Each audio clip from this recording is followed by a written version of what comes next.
Aku dipengacarai pria kaya saat dituduh mencelakai ayah tiriku, dan inilah awal kisah terungkapnya dia sebagai CEO yang ingin menyelamatkanku. Bagi Rizka, hidup setelah kepergian ibunya 2 tahun silam terasa seperti berjalan di atas pecahan kaca. Setiap langkah terasa menyakitkan dan penuh kewaspadaan. Ibunya adalah satu-satunya pelabuhan, mercusuar yang menuntunnya di tengah badai kehidupan. Sejak ibunya, Bu Lastri, meninggal karena sakit keras, Rizka praktis menjadi yatim piatu sejati. Ayah kandungnya meninggal saat ia masih bayi, dan pernikahan ibunya dengan Pak Hendar tidak pernah memberinya kehangatan seorang ayah. Kini, rumah besar itu, yang seharusnya menjadi tempat bernaung, berubah menjadi sangkar dingin yang dipimpin oleh tangan besi ibu tirinya, Bu Rika. Bu Rika, dengan sifatnya yang materialistis dan arogan, sejak awal tidak pernah menyukai Rizka. Kehadiran Rizka dianggapnya sebagai duri, terutama karena warisan peninggalan Bu Lastri yang secara sah jatuh pada Rizka. Rasa benci itu semakin diperparah oleh 2 putri kandung Bu Rika, Sinta dan Desi, yang mewarisi sifat ibu mereka, manja, iri hati, dan selalu mencari kesalahan Rizka. Rizka hanya bertahan di rumah itu karena sebuah janji pada ibunya untuk menjaga rumah peninggalan sang nenek, rumah yang penuh kenangan indah masa kecilnya. Namun, hari ini, kepingan kaca itu telah berubah menjadi belati tajam yang menusuk jantungnya. Aku sudah bilang, aku tidak melakukannya. Suara Rizka tercekat, hampir hilang ditelan dinginnya ruangan interogasi di kantor polisi. Udaranya pengap, berbau keringat dan keputusasaan, seolah seluruh kesialan dunia berkumpul di satu ruangan kecil itu. Air mata sudah terlalu mahal untuk ia tumpahkan. Matanya terasa panas dan kering. Di kursi seberangnya, Bu Rika duduk tegak dengan dress satin mahalnya. Wajahnya yang biasa dipoles kini tampak kusut, namun matanya memancarkan kobaran api kebencian yang kuat. Di sebelahnya, Sinta menatap Rizka dengan ekspresi kemenangan yang tak disembunyikan. Berhenti berpura-pura, Rizka, sentak Bu Rika, suaranya melengking tajam, berhasil menarik perhatian beberapa petugas di luar. Kau pikir dengan aktingmu itu, kau bisa lolos? Kau ingin cepat-cepat menikmati harta Hendar. Kau cemburu karena Hendar lebih menyayangi kami. Jangan mengarang cerita, balas Rizka, berusaha mengendalikan emosinya. Aku tidak pernah menginginkan harta Pak Hendar. Aku hanya ingin hidup tenang. Aku bahkan tidak ada di rumah saat kejadian. Kejadian itu, Pak Hendar jatuh dari tangga marmer di lantai 2 rumah mereka, dan kini terbaring koma di rumah sakit. Berdasarkan keterangan Bu Rika dan Sinta, tangga itu menjadi licin karena tumpahan air, dan mereka bersaksi bahwa Rizka adalah satu-satunya orang yang berada di dekat tangga, dan pasti sengaja melakukannya. Sebuah tuduhan yang keji, sebuah skenario yang disiapkan dengan matang untuk menjebloskan Rizka ke penjara dan merebut segala sesuatu yang ia miliki. Kau pikir polisi bodoh? Kami punya saksi. Desi melihatmu membawa ember air beberapa jam sebelumnya. Seru Sinta, nadanya mencibir. Itu bohong. Aku hanya mencuci sepatu di teras belakang, teriak Rizka. Kini ia benar-benar merasa terpojok. Dia tahu, di mata hukum, ia adalah seorang tertuduh yang lemah, tanpa daya, dan tanpa seorang pun yang akan bersaksi untuknya. Kepala Rizka tertunduk. Kelelahan mental yang menumpuk selama 2 tahun terakhir mencapai puncaknya. Benarkah takdirnya harus berakhir di balik jeruji besi, dihukum atas kejahatan yang tidak ia lakukan, hanya untuk memuaskan keserakahan ibu dan saudara tirinya? Ia merasakan dinginnya tembok penjara sudah merayapi tulang-tulangnya. Keputusasaan adalah selimut tebal yang melingkupinya. Tepat pada momen terendah itu, ketika Rizka merasa jiwanya hampir remuk, pintu ruangan itu terbuka lagi. Keheningan seketika menyelimuti ruang interogasi. Semua mata, termasuk mata sinis Bu Rika, langsung tertuju pada sosok yang baru masuk. Pria itu berdiri di ambang pintu, tingginya menjulang, memancarkan aura maskulin yang anggun namun penuh wibawa. Setelan jas mahal berwarna navy yang melekat sempurna di tubuh atletisnya terlihat begitu berkelas, seolah ia baru saja turun dari helikopter pribadi. Wajahnya tampan dengan garis rahang tegas. Namun yang paling menarik perhatian adalah matanya. Sepasang mata tajam yang memindai ruangan dengan cepat, dingin, dan penuh perhitungan. Dia seperti badai yang tenang, siap menghancurkan apapun yang menghalanginya. Dia tampak terlalu berkuasa, terlalu mahal, dan terlalu penting untuk berada di kantor polisi kecil ini, apalagi untuk kasus tuduhan domestik yang receh. Maaf mengganggu, ucapnya, suaranya berat dan berwibawa, seperti guntur yang jauh namun terasa menggema. Saya pengacara Agung Ananta. Saya datang untuk Nona Rizka. Bu Rika langsung bangkit dari kursinya. Ekspresi di wajahnya berubah total dari arogan menjadi terkejut dan sedikit gentar. Pengacara Agung? Agung Ananta? Bukankah Anda pengacara yang tidak pernah kalah itu? Sinta di sebelahnya tampak membisu, seolah melihat hantu. Nama Agung Ananta bukan nama sembarangan. Ia adalah legenda di dunia hukum, seorang maestro litigasi yang dikenal karena tarifnya yang selangit dan kliennya yang selalu berasal dari kalangan konglomerat dan tokoh politik. Agung hanya memberikan tatapan dingin pada Bu Rika, seolah wanita itu hanyalah debu. Ia tidak menjawab, melainkan berjalan mendekati Rizka yang masih duduk membeku, tenggelam dalam kebingungan. Nona Rizka, kata Agung. Suaranya sedikit melunak saat bicara pada Rizka, sebuah kontras yang tajam dari nada bicaranya kepada Bu Rika. Saya akan mengambil alih. Mulai saat ini, Anda tidak perlu mengucapkan sepatah kata pun. Saya adalah penasihat hukum Anda. Rizka mendongak, menatap wajah pria yang sama sekali tidak ia kenal itu. Jarak mereka terlalu dekat, aroma parfum maskulinnya yang mahal tercium jelas. Tetapi, Pak, saya tidak punya uang untuk membayar Anda, bisik Rizka. Ia merasa malu mengakui kemiskinannya di hadapan pria yang tampak tak tersentuh oleh masalah finansial. Agung tersenyum tipis, sebuah senyum yang mengandung misteri dan ketenangan yang luar biasa. Jangan khawatirkan biaya, Nona. Saya punya alasan sendiri untuk menangani kasus ini. Ia menoleh ke arah Bu Rika. Tatapannya kini berubah menjadi peringatan yang jelas. Bu Rika, saya sarankan Anda dan putri Anda berhati-hati dalam memberikan keterangan. Kesaksian palsu di bawah sumpah dapat dikenakan pidana berat. Tim saya sudah mulai bekerja, dan kami menemukan banyak kejanggalan dalam tuduhan Anda. Ancaman itu, yang keluar dari mulut seorang Agung Ananta, terasa seperti pedang yang terhunus. Wajah Bu Rika menjadi pucat pasi. Seluruh kepercayaan dirinya menguap seketika. Ayo, Nona Rizka, kita keluar dari sini, ajak Agung, mengulurkan tangan. Rizka ragu sejenak, namun sentuhan tangannya terasa kokoh dan hangat, sebuah jangkar yang tiba-tiba muncul di tengah lautan badai. Saat mereka melangkah keluar, di tengah tatapan terkejut dari petugas dan tatapan penuh kebencian dari Bu Rika, Rizka merasakan sesuatu yang telah lama hilang, harapan. Harapan yang dingin dan misterius, seperti secercah cahaya yang menembus awan badai. Siapa pria ini? Mengapa ia turun tangan?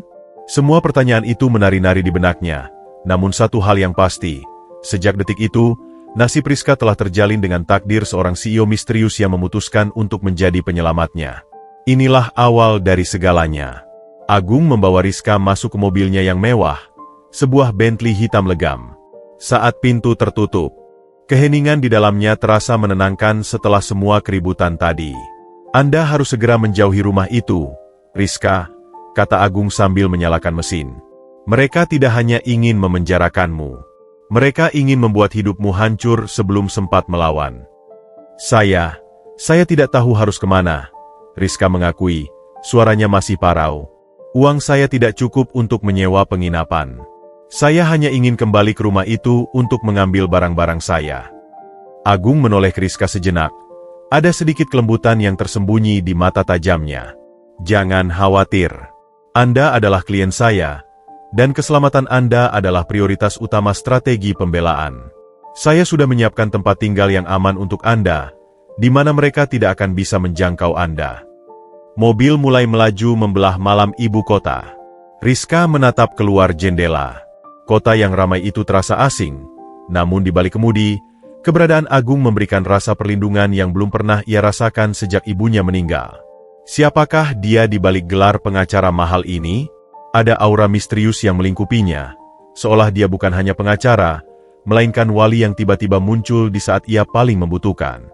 Perkenalan yang mendebarkan ini adalah awal dari sebuah kisah yang jauh lebih dalam, kisah yang akan mengungkap bahwa penyelamatnya ini ternyata membawa rahasia yang terjalin erat dengan masa lalu ibunya, dan motifnya untuk menyelamatkan Rizka jauh melampaui tugas seorang pengacara. Mobil Bentley hitam itu melaju tenang, membawa Rizka menjauh dari jerat kejahatan yang nyaris mencengkeramnya.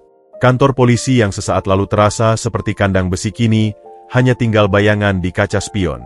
Namun, di balik keheningan mewah mobil Agung, badai pertanyaan masih bergolak di benak Rizka. "Kita akan menuju sebuah apartemen di distrik pusat kota," ujar Agung, melirik sekilas pada Rizka yang masih tampak tegang. "Jangan khawatir, tempat itu aman dan terpencil. Mereka tidak akan tahu."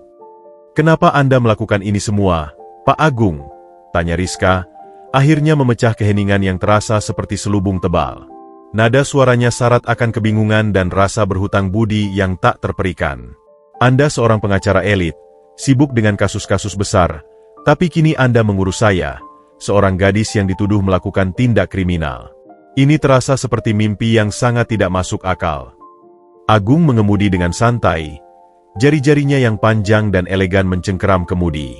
Ia menghela napas, seolah sedang mempertimbangkan sejauh mana ia harus membuka kartunya. Dunia hukum, Rizka, seringkali lebih kompleks dari yang terlihat.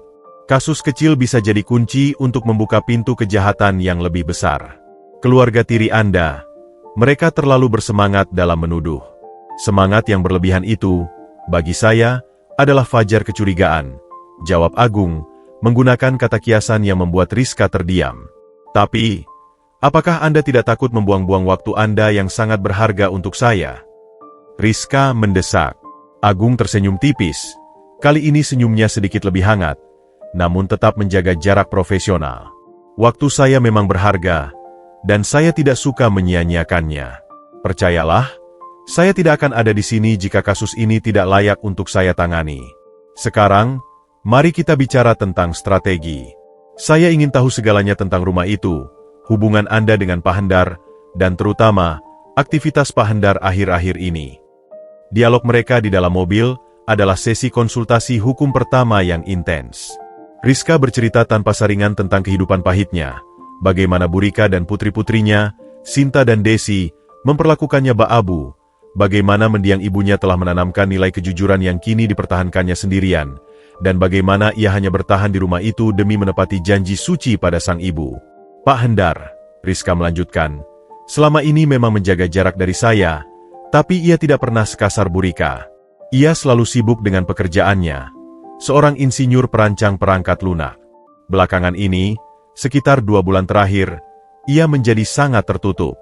Ia sering menerima telepon rahasia di ruang kerjanya dan mengunci diri hingga larut malam.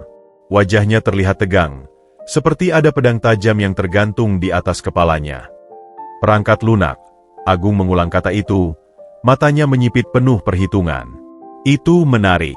Pak Hendar adalah insinyur, bukan pedagang atau pengusaha biasa. Ini membuat tuduhan mereka tentang warisan menjadi motif yang lemah." "Maksud Anda?" "Burika bersikeras Anda mencelakai ayah tiri Anda demi warisan. Tapi, jika Pak Hendar adalah seorang insinyur yang bekerja pada sesuatu yang bernilai tinggi, seperti perangkat lunak, maka motif di balik kecelakaannya mungkin jauh lebih dalam, terkait dengan pekerjaannya, bukan sekadar drama keluarga murahan. Kita harus mencari tahu apa yang ia kerjakan." Mobil berhenti di depan sebuah gedung pencakar langit yang berkilauan. Agung dan Rizka naik ke salah satu unit apartemen teratas. Interiornya minimalis, elegan, dan menenangkan. Benar-benar sebuah menara gading yang terpisah dari hiruk-pikuk masalah Rizka. "Ini tempat tinggal Anda untuk sementara. Jangan keluar tanpa persetujuan saya. Hubungi saya jika ada apa-apa." Agung menyerahkan sebuah kartu akses. "Terima kasih, Pak Agung." Rizka menatapnya. "Saya tidak tahu bagaimana membalas semua kebaikan ini." "Cukup dengan jujur, Rizka." "Itu sudah cukup," jawab Agung. Ia berbalik, bersiap pergi. Namun Rizka memberanikan diri mengajukan pertanyaan yang telah mengganggu pikirannya sejak tadi. "Pak Agung," panggil Rizka, membuat pria itu menghentikan langkahnya. "Saya melihat cara Anda berdebat di kantor polisi tadi. Anda sangat percaya diri, seolah Anda sudah tahu bahwa saya tidak bersalah. Bagaimana Anda begitu yakin?" Agung terdiam sejenak. Ia berbalik dan menatap Rizka dengan tatapan yang sangat dalam, tatapan seorang nahkoda yang membaca peta badai. "Ada 2 hal, Rizka," katanya pelan. "Pertama, Intuisi. Saya sudah lama di dunia ini. Saya tahu bau kebohongan. Mata Burika dan Sinta dipenuhi keserakahan, bukan kesedihan. Kedua, mereka terlalu terburu-buru. Mereka langsung menuduh tanpa menyelidiki. Ini bukan kebodohan, ini adalah kepanikan. Dan kepanikan selalu muncul dari orang yang ingin menutupi kebenaran. Agung kemudian mendekati Rizka dan meletakkan telapak tangannya di bahu Rizka dengan sentuhan yang lembut namun menguatkan. Malam ini, tidurlah dengan tenang. Mulai besok, kita akan menghadapi ini bersama. Saya akan menjadi perisaimu, Rizka. Keesokan harinya, persiapan untuk sidang pertama dimulai dengan ritme yang cepat dan terorganisir. Agung tidak bekerja sendirian. Ia memanggil tim kecil yang terdiri dari detektif swasta dan analis data. Rizka mulai menyadari bahwa Agung Ananta tidak hanya hebat di ruang sidang, tetapi juga seorang ahli strategi yang mampu menggerakkan pion-pion catur terbesar di kota. Di sisi lain, media sudah mulai memberitakan kasus ini dengan narasi yang sensasional. Kisah Cinderella jahat, gadis tiri incar warisan dan celakai ayah tiri. Burika dan Sinta berhasil menciptakan opini publik yang menyudutkan Rizka. Mereka tampil di beberapa wawancara, berurai air mata palsu, mengutuk Rizka sebagai anak durhaka. Lihat ini, Pak Agung. Rizka menunjukkan kliping berita dengan wajah sedih. Mereka berhasil membuat saya terlihat seperti monster. Agung hanya melirik berita itu, ekspresinya tidak berubah. Opini publik adalah hembusan angin. Tugas saya adalah membuat hakim melihat batu karang kebenaran. Jangan pedulikan mereka. Fokus pada apa yang kita punya. Saat tim Agung mulai mengumpulkan bukti, muncul misteri baru, catatan perawatan gedung apartemen lama Pak Hendar. Pak Agung, detektif kami menemukan sesuatu di kantor polisi tadi. Mereka sempat menyita catatan apartemen Hendar, kata seorang asisten Agung dalam pertemuan virtual. Ada laporan pemeliharaan tangga marmer, seminggu sebelum kejadian. Tertulis, permintaan perbaikan pipa AC lantai 2, area dekat tangga. Tetesan air berulang. Bukti ini hilang dari berkas. Mata Agung berkilat tajam. Itu dia. Bukan tumpahan yang disengaja. Itu adalah kerusakan fasilitas. Cari tahu siapa petugas pemeliharaan yang bertugas hari itu. Dan yang lebih penting, siapa yang menghilangkan bukti ini dari berkas polisi. Rizka terkejut. Bukti sekecil itu, tetesan air dari AC yang rusak, bisa membalikan tuduhan pembunuhan. Burika bilang saya yang menumpahkan air dengan ember. Padahal, dia yang menjadwalkan perbaikan AC itu seminggu setelah kejadian, kata Rizka, mengingat-ingat percakapan di rumah. Tentu saja dia menjadwalkannya setelah kejadian, sela Agung dengan nada sinis. Ini namanya membersihkan jejak. Dia menggunakan kerusakan itu sebagai alat untuk menjebakmu, dan kemudian menyembunyikan bukti bahwa kerusakan itu sudah ada sebelumnya. Kepanikan Burika bukan hanya tentang warisan. Ada sesuatu yang lebih besar yang ia tutupi. Agung kemudian meminta Rizka untuk mengingat kembali detail-detail kecil lainnya tentang hari kejadian. Saya ingat, sebelum saya pergi membeli obat untuk ibu saya, Rizka bercerita, Sinta bertengkar hebat dengan ayah tiri. Suara mereka keras sekali, tapi saya tidak tahu tentang apa. Saya hanya mendengar Sinta berteriak tentang semua yang hilang, dan ayah tiri menjawab, itu bukan milikmu, itu milik Lastri. Mendengar nama ibunya, Bu Lastri, disebut, Agung tiba-tiba menegang. Ia menyandarkan punggungnya di kursi, matanya menatap jauh seolah sedang mengurai benang kusut di masa lalu. Lastri, gumam Agung, nyaris tak terdengar. Ya, ibu kandung saya. Ada apa, Pak Agung? Tanya Rizka, menangkap perubahan raut wajah pria itu yang biasanya dingin dan terkontrol. Agung dengan cepat kembali ke sikap profesionalnya. Tidak ada. Hanya terkejut mengapa Pak Hendar menyebut mendiang ibumu dalam pertengkaran dengan Sinta. Ini mengarahkan kita pada warisan ibumu, bukan warisan Pak Hendar. Ia kemudian memaksakan senyum kecil, meyakinkan Rizka. Teruslah mengingat hal-hal seperti itu, Rizka. Detail kecilmu adalah mata elang bagi kami. Meski Agung mengelak, Rizka merasakan ada getaran aneh saat pria itu menyebut nama ibunya. Perhatian Agung terhadapnya, keseriusannya dalam kasus ini, Bahkan perlakuan istimewanya di apartemen mewah, semuanya terasa berlebihan untuk sekadar hubungan pengacara klien biasa. Ia mulai bertanya-tanya, apakah Agung mengenal ibuku? Apakah janji yang membuatku bertahan di rumah itu juga memiliki kaitan dengan pria ini? Saat matahari terbenam menyinari cakrawala kota, Rizka berdiri di balkon apartemen. Ia memegang kalung sederhana peninggalan ibunya. Di kejauhan, ia melihat kantor Agung Ananta, sebuah gedung pencakar langit yang menjulang tinggi, simbol kekuasaan dan kekayaan. Dia adalah pria dari dunia yang sama sekali berbeda. Pak Agung, gumam Rizka pada angin malam. Anda tidak hanya menyelamatkan saya dari penjara. Anda telah menaburkan benih misteri di hati saya. Keraguan dan rasa ingin tahu Rizka kini terpecah dua. Rasa takut akan tuduhan yang menimpanya, dan rasa penasaran yang mendalam terhadap motivasi sejati seorang Agung Ananta. Ia yakin, pria ini menyembunyikan sesuatu. Dan sidang yang akan datang adalah panggung utama di mana keahlian Agung akan menentukan nasibnya, sekaligus mendekatkan Rizka pada rahasia besar tentang siapa sebenarnya pahlawan misteriusnya ini. Pagi itu, udara di dalam mobil Agung terasa dingin, meskipun AC tidak terlalu kencang. Ketegangan menyelimuti Rizka seperti kabut tebal. Hari ini adalah hari pertama sidang, momen di mana takdirnya akan dipertaruhkan di meja hijau. Sepanjang perjalanan menuju pengadilan negeri, Agung tetap tenang. Kehadirannya menjadi pilar ketenangan bagi Rizka yang gemetar. Ingat apa yang saya katakan, suara Agung memecah keheningan. Ruang sidang adalah panggung sandiwara yang sangat serius. Jangan tunjukkan emosi berlebihan. Biarkan tatapanmu menjadi cermin kejujuran.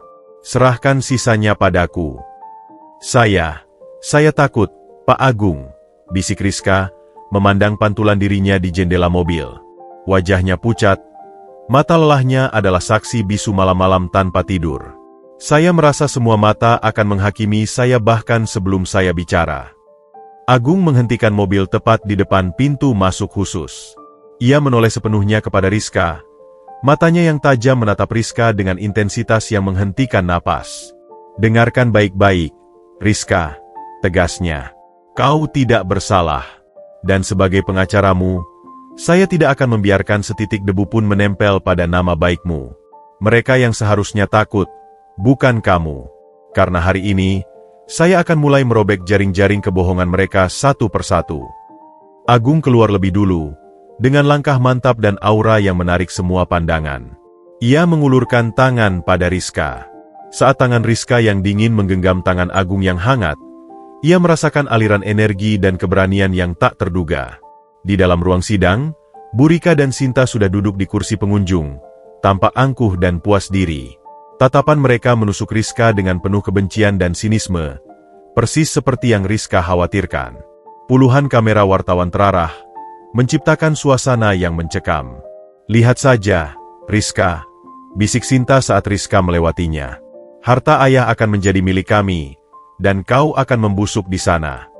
Rizka hampir terpancing. Namun genggaman Agung di lengannya mengeras sedikit, memberinya isyarat untuk diam. Ia duduk di kursi terdakwa, merasakan jantungnya berdebar kencang seperti tabuhan genderang perang. Sidang dimulai. Jaksa penuntut umum, JPU, memulai dengan narasi yang dramatis, membeberkan kronologi tuduhan. Rizka disebut menyimpan dendam karena tidak menerima warisan ibunya secara penuh dan sengaja menumpahkan air di tangga untuk mencelakai ayah tirinya, Pak Hendar, demi mempercepat penguasaan harta. Narasi itu disusun rapi, hampir meyakinkan, bahkan membuat beberapa hadirin mengangguk setuju. Lalu, giliran Agung mengambil panggung.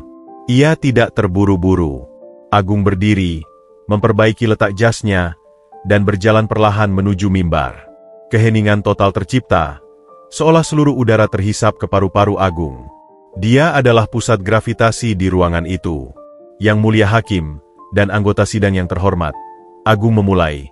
Suaranya tidak menggelegar, namun tenang dan jelas, membuat setiap kata terasa sangat berbobot. Pihak penuntut telah menyajikan kisah yang emosional. Sebuah kisah yang didasarkan pada asumsi, kebencian, dan yang paling penting, kesaksian palsu. Bu Rika tampak terkejut, namun tetap berusaha mempertahankan senyum sinisnya. Klien saya, Nona Rizka, dituduh sengaja menumpahkan cairan di tangga marmer. Kesaksian ini datang dari Nyonya Rika dan Nona Sinta. Namun, kami akan menyajikan fakta yang tidak hanya menggoyahkan tuduhan ini, tetapi juga akan menunjuk hidung orang-orang yang sebenarnya bersalah. Agung meminta izin untuk memanggil saksi. Ia tidak memanggil saksi yang dikenal Rizka. Saksi pertama adalah seorang teknisi maintenance dari perusahaan pengelola gedung di mana Pak Hendar tinggal. "Saudara saksi," tanya Agung, suaranya kini seperti pisau bedah yang membelah kebohongan. "Dapatkah Anda mengkonfirmasi apakah ada laporan perbaikan yang diajukan oleh rumah tangga Hendar Rika seminggu sebelum kejadian kecelakaan?" "Ya, Pak Pengacara," jawab teknisi itu gugup. "Ada laporan masuk mengenai kerusakan pipa AC di lantai 2, persis di area dekat tangga. Keluhannya adalah tetesan air berulang yang membuat lantai licin." Ruangan riuh rendah. Bu Rika dan Sinta saling pandang. Wajah mereka mulai kehilangan warna. "Dan dapatkah Anda mengkonfirmasi kapan perbaikan itu dijadwalkan dan dilaksanakan?" desak Agung. "Perbaikan dijadwalkan seminggu setelah kejadian, atas permintaan Nyonya Rika. Padahal, laporan awal yang kami terima meminta tindakan segera, tapi Nyonya Rika menundanya." "Jadi," Agung memotong, menatap tajam ke arah Bu Rika. "Tetesan air penyebab lantai licin sudah ada, dilaporkan, dan diabaikan oleh Nyonya Rika jauh sebelum insiden? Artinya, penyebab licinnya tangga adalah kelalaian fasilitas yang sudah diketahui, bukan tumpahan yang disengaja oleh klien saya, Nona Rizka." "Benar, Pak," jawab teknisi. Rizka terperangah. Ia tidak menyangka Agung akan menyerang dari sudut yang begitu tidak terduga. Fakta itu, yang selama ini tersembunyi, kini meledak di tengah ruang sidang. "Baik. Saksi kedua," kata Agung, kini ia memanggil seorang pria paruh-baya berseragam keamanan. "Saudara saksi, Anda adalah petugas keamanan yang bertugas di malam kejadian, bukan?" "Ya, Pak Pengacara." Agung meminta izin hakim untuk memutar rekaman video. Rekaman CCTV dari toko swalayan di seberang kompleks perumahan Pak Hendar ditampilkan. Tanggal dan waktu rekaman jelas, tepat saat insiden kecelakaan terjadi. Rekaman itu menunjukkan Rizka sedang berada di kasir, membeli obat sakit kepala. Rekaman itu juga menunjukkan Rizka berbincang singkat dengan petugas kasir. "Yang mulia," Agung berkata dengan lantang, menyentakkan semua orang dari keterkejutan. "Bukti visual ini dengan jelas membuktikan alibi besi klien saya. Pada saat Nyonya Rika dan Nona Sinta bersikeras Nona Rizka berada di rumah, klien saya berada di tempat yang berjarak 10 km, membeli obat yang bisa dikonfirmasi oleh petugas kasir di sana." Bu Rika menjerit kecil, suaranya tercekat. "Itu rekayasa. Itu." Hakim mengetuk palu dengan keras. "Tenang, Nyonya Rika, Anda tidak berhak bicara tanpa izin." Agung tersenyum penuh kemenangan, bukan senyum sombong, melainkan senyum kepuasan karena telah menjatuhkan palu keadilan pertama. "Jadi, Yang Mulia," Agung menyimpulkan, tuduhan bahwa Nona Rizka dengan sengaja menumpahkan air adalah rekayasa, karena lantai sudah licin karena kelalaian yang diketahui. Dan tuduhan bahwa Nona Rizka ada di TKP adalah kebohongan, karena klien saya memiliki alibi yang tidak terbantahkan. Saya meminta hakim menunda sidang dan memerintahkan penyelidikan ulang, terutama terhadap motif Nyonya Rika yang terbukti berbohong dan menyembunyikan bukti. Permintaan itu dikabulkan. Hakim menunda sidang dan meminta kepolisian menyelidiki kembali kesaksian Bu Rika yang jelas-jelas palsu. Saat sidang ditutup, kekacauan terjadi. Bu Rika berteriak marah dan frustrasi, sementara wartawan berebut mendapatkan pernyataan dari Agung. Agung hanya menggiring Rizka keluar, menjauh dari kerumunan. Sambil berjalan, Rizka menatapnya dengan mata berbinar-binar, bercampur air mata lega. Anda sungguh luar biasa, Pak Agung," bisik Rizka. "Anda menyelamatkan saya. Pembelaan itu, saya bahkan tidak tahu tentang rekaman CCTV itu." "Itu tugas saya," jawab Agung, ekspresinya melunak. "Mencari kebenaran yang sengaja dikubur dalam-dalam." Mereka kembali ke dalam mobil Agung. Saat mobil melaju, Rizka akhirnya berani bertanya tentang hal yang mengganggunya sejak awal. "Mengapa Anda memiliki sumber daya sebanyak ini, Pak Agung? Bukti-bukti yang Anda dapatkan secepat kilat. Anda terlihat lebih dari sekadar pengacara kaya." Rizka menatap profil tegas Agung. Agung fokus mengemudi sejenak. Kemudian ia memberikan jawaban yang tidak terduga. Saya memiliki tim yang sangat efisien, Rizka. Dan ya, koneksi saya memang luas. Jangan lupakan, kasus ini bukan hanya tentang kamu. Ini tentang Pak Hendar dan pekerjaannya. Dan pekerjaannya itu terkait dengan orang-orang yang sangat berkuasa. Ia berhenti sejenak, menarik napas. Kasusmu, Rizka, adalah pembuka pintu. Pintu menuju sesuatu yang lebih besar yang sedang terjadi di balik layar. Aku sudah merasakan bau mesiu di udara, dan itu bukan dari Burika. Ada pemain besar di balik semua ini, dan mereka menggunakan Burika sebagai boneka. Kata-kata Agung mengalirkan gelombang ketegangan baru di hati Rizka. Ia tidak hanya dibebaskan dari tuduhan kecil, tetapi juga ditarik ke dalam pusaran rahasia yang jauh lebih berbahaya. Rasa terima kasih yang dalam kini bercampur dengan rasa ingin tahu yang membara. Siapa sebenarnya Agung Ananta ini? Dan mengapa ia bersedia mempertaruhkan nama besarnya untuk mengungkap kebenaran yang jauh melampaui tugasnya sebagai pengacara? Di balik pembelaan yang mengejutkan ini, Rizka yakin ada benang takdir yang mengikatnya dengan pria misterius dan berkuasa ini. Kemenangan di sidang pertama terasa seperti embun penyejuk di padang gurun keputusasaan Rizka. Pembelaan Agung yang cepat dan cerdas tidak hanya membebaskannya dari jerat tuduhan palsu, tetapi juga mengalihkan fokus penyelidikan pada kebohongan Burika. Namun, alih-alih merayakan, Agung justru meningkatkan kewaspadaannya. Saat mereka tiba kembali di apartemen mewah itu, suasana berubah dari ketegangan ruang sidang menjadi keheningan yang intim. Agung melepaskan jasnya, melonggarkan dasi, dan aura CEO yang kaku sedikit melunak, meninggalkan jejak kelelahan di wajahnya. Anda pasti sangat lelah, Pak Agung, kata Rizka, menawarkan segelas air putih dingin. Ia merasa canggung berada di lingkungan yang begitu pribadi dengan pria yang baru saja menyelamatkan hidupnya di bawah sorotan publik. Agung menerima gelas itu, pandangannya bertemu dengan mata Rizka. Panggilan, Pak Agung, terasa formal di tengah malam begini. Rizka, ujarnya, suaranya lebih santai. Anggap saja kita sedang mengerjakan proyek larut malam. Panggil saja Agung. Wajah Rizka sedikit merona. Memanggil pria berwibawa itu tanpa gelar terasa seperti melanggar batas yang tak terlihat. Baik. Agung. Ia berujar pelan. Bagus. Agung mengangguk puas. Ia menyandarkan tubuhnya ke sofa. Matanya terpejam sejenak. Sekarang, mari kita bahas kejanggalan yang paling mencolok. Burika dan Sinta bersikeras bahwa ayah tirimu, Pak Hendar, adalah sosok yang dicintai dan dikagumi. Namun, kesaksian mereka penuh kebohongan, bahkan menunda perbaikan AC yang menyebabkan kecelakaan. Mereka adalah serigala berbulu domba, Rizka membalas dengan pahit. Mereka hanya peduli pada warisan, terutama setelah ibu saya meninggal. Itu yang mereka ingin kita percaya. Sela Agung membuka mata, tetapi saya melihat anomali. Ketika Burika melihat bahwa tuduhan pembunuhan sengaja tidak berhasil, ia tidak menunjukkan kesedihan atas kegagalannya menjebloskanmu, melainkan ketakutan atas pengalihan fokus penyelidikan. Ketakutan itu berasal dari kekuatan yang lebih besar daripada sekadar perebutan warisan keluarga. Agung mengeluarkan tabletnya dan mulai menunjukkan data. Tim saya menemukan bahwa Pak Hendar baru saja membatalkan perjanjian kerahasiaan dengan beberapa pihak, tepat sebelum kecelakaan.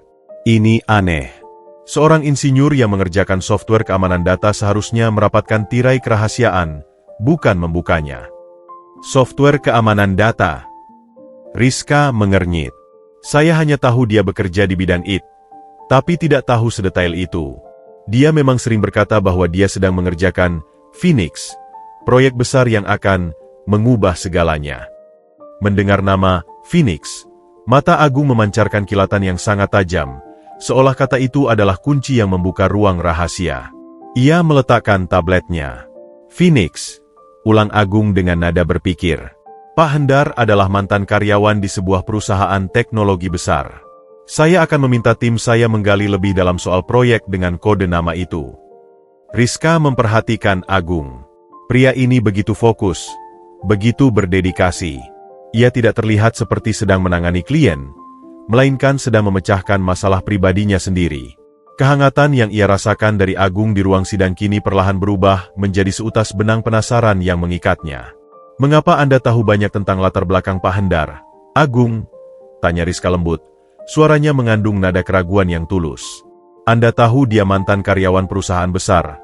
Anda tahu tentang karir insinyurnya. Anda terlihat familiar dengan dunia Pak Hendar. Agung bangkit dari sofa dan berjalan ke jendela, melihat pemandangan kota malam. Ia berdiri di sana, siluetnya membelakangi cahaya, tampak seperti patung kekuasaan yang kesepian. Saya bilang, saya punya alasan pribadi untuk menangani kasus ini, jawab Agung, nadanya sedikit tertutup. Alasan itu berhubungan dengan keadilan dan tanggung jawab. Saya tidak ingin kejahatan yang sebenarnya tersembunyi, apalagi jika korbannya adalah orang yang tidak bersalah. Tapi, mengapa sampai menyediakan tempat tinggal yang mewah dan perlindungan 24 jam? Bukankah itu berlebihan untuk sekadar tanggung jawab profesional? Rizka berjalan mendekat, kini ia harus mendapatkan jawaban. Saya merasa seperti sepotong teka-teki yang sangat penting, bukan sekadar klien. Agung menoleh, tatapan matanya melempar Rizka ke dalam pusaran emosi yang tak terduga.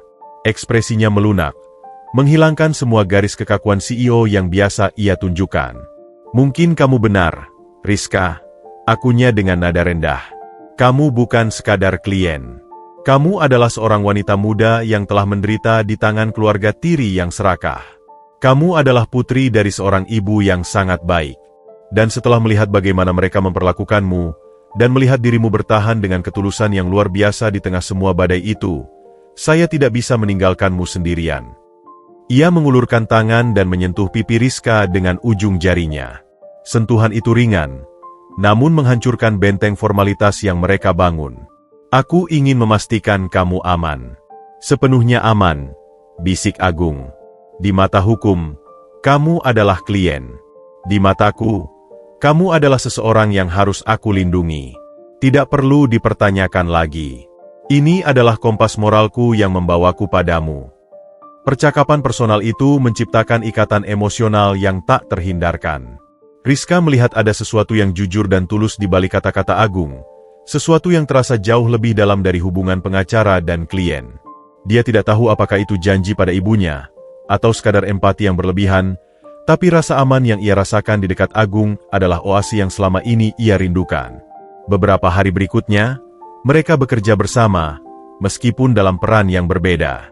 Agung sibuk mengatur tim investigasi dan pengumpulan data, sementara Rizka membantu menyusun kembali potongan memori Pak Hendar, mencari tahu tentang proyek Phoenix. Saya ingat Pak Hendar sangat menjaga laptop kerjanya, kata Rizka suatu sore, saat mereka duduk di meja makan apartemen. Agung sedang membaca laporan investigasi. Dia bahkan punya brankas kecil di balik lemari buku di ruang kerjanya. Brankas itu selalu terkunci. Brankas? Apakah kamu tahu kodenya? Tanya Agung, mendongak. Tidak. Tapi saya ingat, dia pernah mencatat angka di balik bingkai foto. Bingkai foto yang ada gambar dia dan Sinta di pernikahan mereka. Rizka menjelaskan. Saya curiga, dia hanya menggunakan Sinta dan Burika sebagai tameng untuk menyembunyikan pekerjaan utamanya. Itu cerdas, Agung menyeringai. Menggunakan kebodohan orang lain untuk menjaga rahasia. Burika mungkin mengira dia sudah mengendalikan semua, padahal dia hanya menjadi boneka pengalih perhatian. Agung segera memanggil tim detektifnya untuk memeriksa kembali rumah itu, fokus pada brankas tersembunyi dan bingkai foto di ruang kerja Pak Hendar. Sementara menunggu hasil investigasi, Rizka dan Agung menghabiskan waktu bersama. Mereka makan malam yang tenang, berbicara bukan hanya tentang kasus, tetapi juga tentang buku, seni, dan pandangan hidup. Rizka menemukan bahwa di balik citra CEO yang dingin, Agung adalah pria yang cerdas, berwawasan luas, dan memiliki selera humor yang halus. Rizka, Agung memanggilnya suatu malam, setelah mereka selesai membahas strategi untuk sidang berikutnya. Saya ingin tahu lebih banyak tentang ibumu, Bu Lastri. Bisakah kamu ceritakan? Permintaan itu terasa seperti sepercik api yang menyentuh sumbu misteri. Rizka merasakan bahwa inilah benang merahnya. Ibu adalah orang yang sangat hangat. Agung, Rizka memulai, hatinya terasa sesak oleh kerinduan. Dia selalu mengajarkan saya untuk kuat dan jujur. Dia bekerja keras sebagai guru, dan dia punya banyak teman baik. Dia sering bilang, Jika kamu butuh perlindungan, ingatlah bahwa kamu punya teman-teman ibu yang akan selalu menjagamu. Dia memiliki kalung liontin berbentuk hati. Itu satu-satunya peninggalan yang ia berikan pada saya. Mendengar tentang kalung liontin berbentuk hati, Agung menghentikan gerakan tangannya yang sedang mengetik di laptop. Ia tidak mengatakan apa-apa, tapi Rizka bisa melihat bayangan kerinduan yang melintas cepat di mata tajamnya. Dia adalah wanita yang sangat berharga, Agung akhirnya berkata, suaranya mendalam dan penuh emosi. Ya, sangat berharga. Rizka mengangguk. Dari momen percakapan itu, Rizka semakin yakin. Kebaikan Agung bukanlah kebetulan. Ada ikatan yang jauh lebih tua, jauh lebih personal, yang mengikatnya dengan mendiang ibunya. Rasa aman yang ditawarkan Agung bukan hanya berasal dari kekuasaannya, melainkan dari janji yang tak terucapkan yang kini perlahan-lahan mulai terkuak di balik tirai misteri. Keterlibatan Agung dalam kasus Rizka telah melampaui batas profesionalisme. Setelah malam-malam yang dihabiskan untuk menggali detail dan berbagi cerita tentang mendiang Bulastri, Rizka merasa hubungan mereka kini berlabuh di dermaga yang lebih personal. Kehangatan dan perlindungan Agung adalah mantel tebal yang melindunginya dari dinginnya dunia luar. Pagi itu, suasana di apartemen terasa penuh antisipasi. Tim detektif Agung baru saja mengirimkan laporan penting. Agung duduk di meja kerjanya, raut wajahnya serius. Kabar baik dan kabar buruk. Agung memulai, menunjuk pada sebuah flash drive yang diletakkan di tengah meja. Kabar buruknya, brankas di balik lemari buku Pak Hendar sudah kosong. Bu Rika pasti sudah mengambil isinya setelah kejadian. Mungkin saat ia sibuk menciptakan drama di rumah sakit, jelas Agung. Rizka mendesah kecewa. Itu pasti bukti yang paling penting tentang Phoenix. Dia selalu paranoid tentang brankas itu. Tapi, ini kabar baiknya, sambung Agung, tersenyum samar. Bu Rika memang mengambil isinya, tapi dia kurang cerdas. Dia hanya mengambil barang fisik di dalam brankas. Dia tidak menyadari bahwa sebelum memasukkan barangnya, Pak Hendar telah memasang hard drive tersembunyi di bagian belakang brankas. Rizka terbelalak. Benarkah? Dia benar-benar pintar menyembunyikan rahasia. Pak Hendar adalah insinyur. Dia tahu bagaimana menyembunyikan data. Tim saya berhasil mengambil hard drive itu.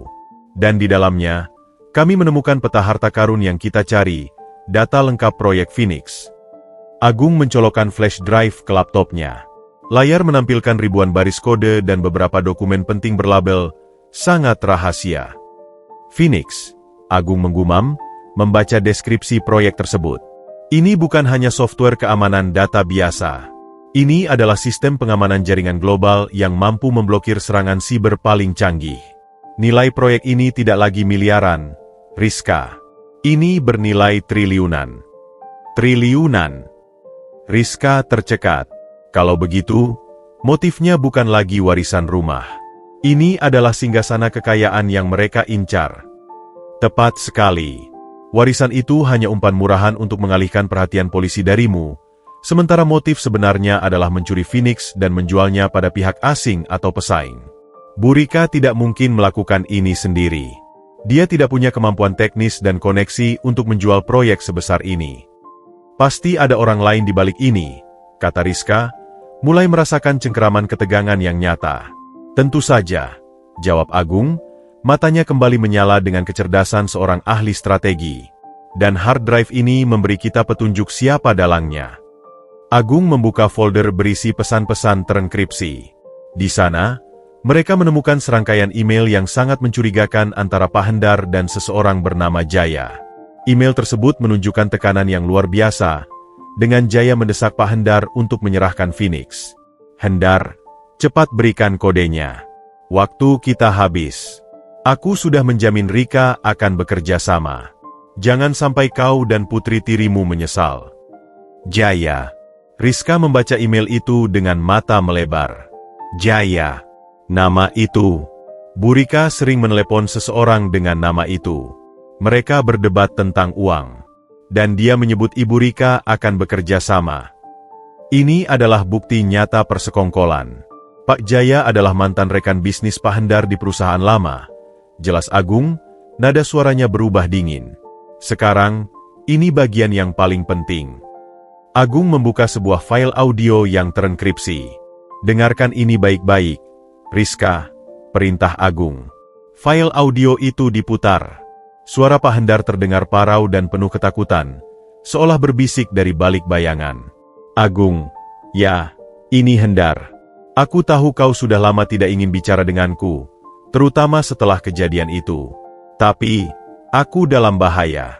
Rekan lamaku, Pak Jaya, mencoba mencuri Phoenix. Dia bilang dia akan menyingkirkanku jika aku tidak memberikannya. Dan Rika, dia juga tahu, dia ingin bekerja sama dengannya demi uang. Tolong, jika terjadi sesuatu padaku, lindungi Rizka. Dia tidak tahu apa-apa tentang ini. Dia Putri Lastri. Kau ingat janji kita, Agung? Lindungi dia. Lindungi Phoenix. Suara itu terputus. Ruangan sunyi. Hanya dengung AC yang terdengar. Rizka menatap Agung. Air mata sudah menggenang di pelupuk matanya. Pak Hendar, ayah tirinya yang selalu dingin, ternyata diam-diam berusaha melindunginya. Dan yang lebih penting, ia menyebut nama Agung. Tidak hanya sekali, tapi 2 kali. Dan ia menyebut nama ibunya, Bu Lastri, menyinggung janji di antara mereka. Dia memanggil nama Anda. Rizka berbisik, suaranya tercekat. Dia tahu Anda. Dia meminta Anda untuk melindungi saya. Apa janji yang dia maksud, Agung? Wajah Agung kini tampak seperti lukisan kekalutan. Ia menghela napas panjang, memejamkan mata sejenak, seolah kata-kata Pak Hendar adalah beban yang baru saja ditimpakan ke pundaknya. Hendar dan saya, kami punya masa lalu yang rumit, Rizka, kata Agung, nadanya serius. Dia benar, saya sudah lama tidak berbicara dengannya. Tapi, janji itu adalah akar dari semua yang aku lakukan saat ini. Agung mematikan laptop dan menoleh sepenuhnya pada Rizka. Rizka, aku berjanji padamu, kita akan membongkar semua ini sampai ke akarnya. Bukti ini mengubah segalanya. Kasusmu bukan lagi tentang insiden di rumah. Ini adalah kasus korporasi tingkat tinggi, pengkhianatan, dan percobaan pembunuhan terencana. Tapi, bagaimana kita bisa menggunakan rekaman ini? Ini hanya pesan suara. Dan bagaimana Anda tahu Pak Jaya dan Bu Rika yang mencelakai Pak Hendar? Tanya Rizka, pikirannya berputar cepat. Jaya menekan Hendar untuk mendapatkan Phoenix. Hendar melawan dengan menyembunyikannya dan merekam ini. Bu Rika, yang tergiur uang dari Jaya, pasti yang membuka pintu rumah dan tangga itu. Mereka tidak membunuh Hendar untuk warisan, Rizka. Mereka ingin menghentikan Hendar agar tidak menjual Phoenix ke pihak lain, atau mungkin menghentikannya agar tidak mengungkap rahasia mereka berdua, Agung menjelaskan. Kita harus memastikan apakah Jaya yang mencelakai Hendar atau hanya sekongkol dengan Bu Rika, Agung menambahkan, matanya berkilat dingin. Dan kita akan memulainya dengan Bu Rika. Dia adalah benang rapuh yang akan segera putus. Apa rencana Anda? Kita akan menggunakan rekaman ini untuk memaksanya mengakui perannya. Kita akan menghadirkan rekaman ini padanya, bukan di ruang sidang, tetapi secara pribadi, saat dia sendirian dan rapuh. Kita akan memancingnya untuk membongkar peran Jaya dan pengkhianatannya terhadap suaminya sendiri. Dia adalah kunci besi yang harus kita buka paksa. Rizka merasakan darahnya mendidih. Ia teringat semua penghinaan dan tuduhan keji yang dilontarkan Bu Rika di kantor polisi. Kali ini, ia tidak akan lari. Saya ikut, kata Rizka tegas. Saya ingin melihat matanya saat ia tahu kebohongannya terbongkar. Saya ingin dia tahu bahwa yang ia tuduh sebagai pembunuh, justru adalah orang yang akan membongkar kejahatannya. Agung menatap Rizka yang kini memancarkan kekuatan dan ketegasan. Ia melihat semangat Bu Lastri dalam diri gadis itu. Baik, ini adalah pertarungan yang berbahaya, Rizka. Tapi kamu benar. Ini adalah waktunya Bu Rika menghadapi konsekuensinya. Malam itu, Agung dan Rizka duduk berdampingan, menyusun rencana untuk konfrontasi.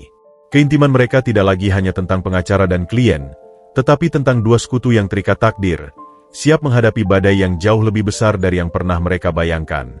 Jejak bukti yang hilang kini telah ditemukan, dan bukti itu tidak hanya membebaskan Rizka, tetapi juga menyeret mereka berdua ke dalam rahasia lama yang melibatkan nama ibunya, Pak Hendar, dan seorang CEO misterius di hadapannya.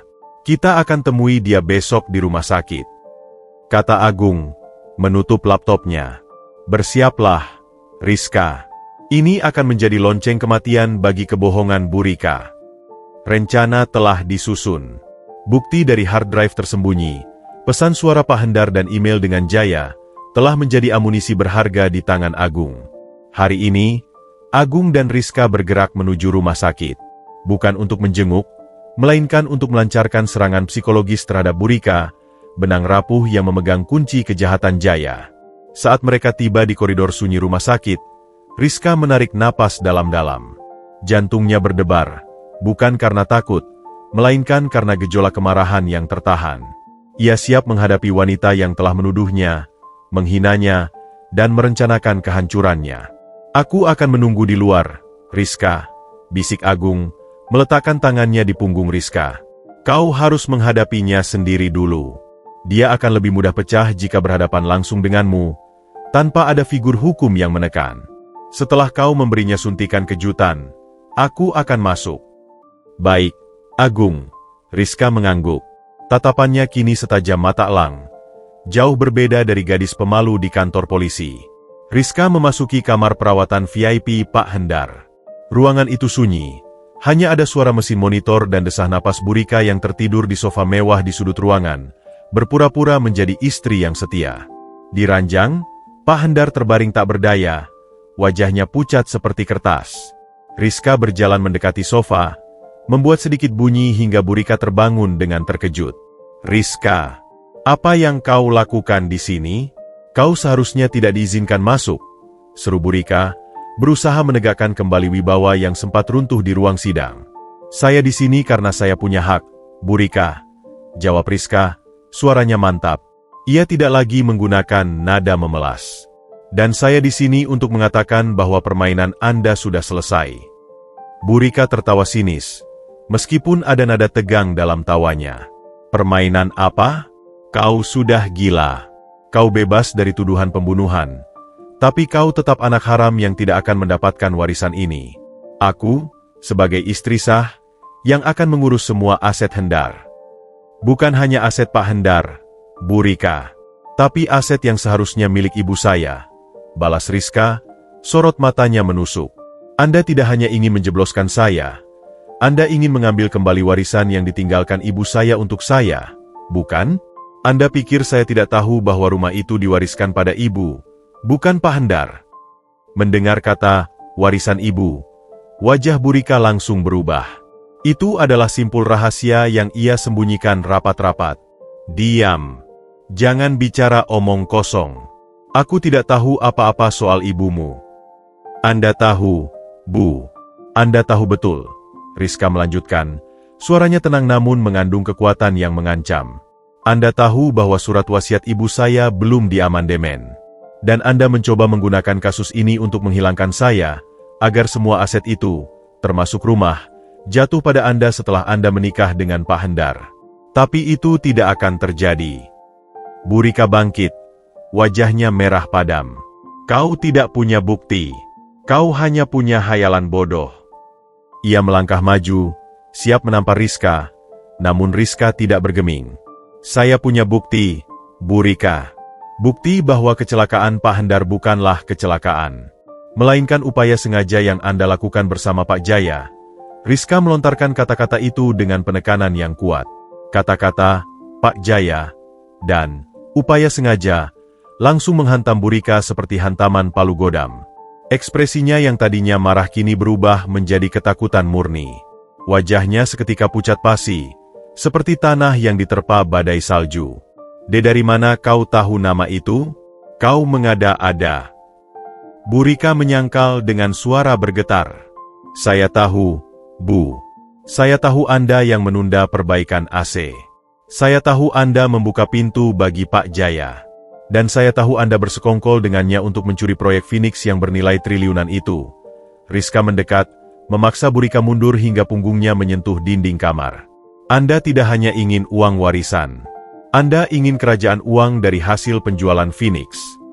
Kau tidak punya bukti, teriak Bu Rika histeris. Kini air mata ketakutan mulai membasahi pipinya. Tepat pada momen puncaknya, pintu terbuka dan Agung melangkah masuk, memancarkan aura otoritas yang tak terbantahkan. Ia memegang ponsel di tangannya, yang menunjukkan layar perekam sedang aktif. Sayangnya, Anda salah, Bu Rika. Suara Agung memotong keheningan. Kami punya bukti. Tidak hanya pesan suara dari Pak Hendar yang menyebut nama Anda dan Jaya, tapi juga rekaman transfer bank dari Jaya ke rekening pribadi Anda seminggu sebelum kejadian. Bu Rika menatap Agung dengan ketakutan yang mutlak. Matanya membesar, melihat Agung seolah dia adalah malaikat maut yang datang menjemput. Dan yang lebih penting, Bu Rika, Agung melanjutkan, langkahnya tenang namun setiap langkahnya seolah membenturkan belati ke jantung Bu Rika. Kami memiliki rekaman ini. Agung memutar sebagian dari rekaman suara Pak Hendar, dengan jelas menyebutkan nama Bu Rika dan janji yang melibatkan uang dari Jaya. Bu Rika ambruk ke lantai. Teriakan histerisnya bercampur dengan ratapan penyesalan dan keputusasaan. Tidak, itu tidak benar. Hendar sendiri yang salah. Dia serakah dengan proyek Phoenix itu. Bu Rika menjerit. Aku hanya ingin uang. Jaya berjanji akan memberiku uang yang cukup untuk meninggalkan Hendar dan hidup mewah. Jadi Anda mengakui persekongkolan itu? Tanya Agung dingin, merekam setiap kata pengakuan itu. Aku hanya ingin uang. Kenapa dia harus jatuh? Aku tidak berniat membunuhnya. Aku hanya membiarkan Jaya masuk untuk mengambil data dan mengancam Hendar, bukan untuk mencelakainya. Bu Rika menangis tersedu-sedu. Dalam kepanikannya, ia mengungkapkan bahwa Jaya adalah pihak yang paling serakah dan kejam. Tapi, Anda menjebak Rizka. Suara Agung mengeras. Anda menggunakan tuduhan palsu untuk menghancurkan hidup seorang gadis yang tidak bersalah. Aku harus melakukannya. Semua orang akan percaya. Aku ingin harta itu. Aku tahu Hendar sudah mengubah surat wasiatnya sejak setahun lalu karena aku menggelapkan uangnya. Warisan itu akan jatuh pada Rizka. Warisan ibu tirinya. Aku tidak rela. Bu Rika meraung. Semua keserakahan dan kebenciannya akhirnya tumpah ruah. Rizka mendengarkan setiap pengakuan itu, air mata mengalir di pipinya, bukan air mata kesedihan, melainkan air mata kemarahan dan keadilan yang ditegakkan.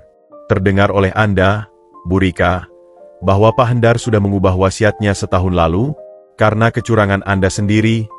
Tanya Agung. Ia menunjukkan selembar kertas, salinan surat wasiat yang telah disahkan notaris. Semua aset yang ditinggalkan Pak Hendar, terutama yang tidak terkait dengan Bu Lastri, jatuh kepada Rizka sebagai bentuk tanggung jawab terakhir Pak Hendar. Dan wasiat Ibu Rizka juga menyatakan semua asetnya jatuh pada Rizka. Bu Rika hanya bisa menangis putus asa, menyadari bahwa ia tidak hanya gagal dalam kejahatannya, tetapi juga kehilangan segalanya karena keserakahannya sendiri. Anda sudah dengar, Rizka, kata Agung, menoleh pada Rizka yang terpaku. Semua sudah terungkap. Mereka hanya menginginkan harta yang memang bukan hak mereka. Dan mereka menjadikanmu perisai tipis untuk menutupi kejahatan yang jauh lebih besar. Agung kemudian menghubungi polisi. Kami berada di rumah sakit, kamar VIP Pak Hendar. Kami telah merekam pengakuan Nyonya Rika yang terlibat persekongkolan dan tuduhan palsu terhadap klien saya, Nona Rizka. Mohon segera kirim tim. Saat dua petugas polisi memasuki ruangan untuk membawa Bu Rika masih sempat melemparkan tatapan mematikan pada Rizka. Kau, aku tidak akan memaafkanmu, teriak Bu Rika saat ia diborgol. Saya sudah memaafkan Anda, Bu Rika, jawab Rizka, suaranya pelan tapi tegas. Tapi keadilan tidak akan memaafkan. Agung dengan lembut menarik Rizka keluar dari ruangan itu. Di luar, Rizka merasakan tubuhnya lemas. Ia bersandar di dada Agung. Air mata tulus mengalir. Terima kasih, Agung. Rizka terisak. Anda tidak hanya membersihkan nama saya. Anda mengembalikan harga diri saya. Agung memeluknya erat, memberikan perlindungan yang sangat ia butuhkan. Belum selesai, Rizka. Kita sudah menyingkirkan ranting busuk ini. Sekarang, kita harus memotong akar kejahatan itu, yaitu Jaya. Dan ada satu hal lagi yang harus kau pahami, rahasia kenapa aku begitu gigih membantumu. Sambil memeluk Rizka, Agung menatap kosong ke kejauhan. Keberadaan Rizka di dalam pelukannya terasa begitu tepat, begitu akrab. Konfrontasi ini telah membuktikan bahwa Rizka adalah korban yang kuat, yang patut dilindungi. Dan pengakuan Pak Hendar dalam rekaman itu adalah gema janji lama yang kini semakin mendekatkan Agung pada pengungkapan identitas aslinya. Konflik pertama telah mencapai klimaksnya. Namun, masalah yang lebih besar, yaitu Jaya, pemain utama di balik proyek Phoenix, dan rahasia sejati Agung yang melibatkan janji pada mendiang Bulastri, masih menanti di babak berikutnya. Setelah konfrontasi emosional di rumah sakit, Rizka dan Agung kembali ke apartemen. Malam itu, perasaan Rizka bercampur aduk, lega atas kejatuhan Bu Rika, sedih atas nasib ayah tirinya, dan bingung akan sosok Agung. Pengakuan Pak Hendar dalam rekaman itu, yang memohon perlindungan Rizka kepada Agung dengan menyebut nama mendiang ibunya, adalah simpul mati yang harus diurai. Agung merasakan beban emosional Rizka. Ia tahu, ia tidak bisa lagi bersembunyi di balik topeng profesionalitas. "Duduklah, Rizka," ujar Agung lembut, setelah mereka duduk di sofa ruang tamu yang hening. "Kamu pantas mendapatkan semua jawaban, terutama setelah apa yang baru saja kamu lalui." "Siapa Anda sebenarnya, Agung?" tanya Rizka, tatapannya kini tak lagi ragu. "Anda bukan hanya pengacara.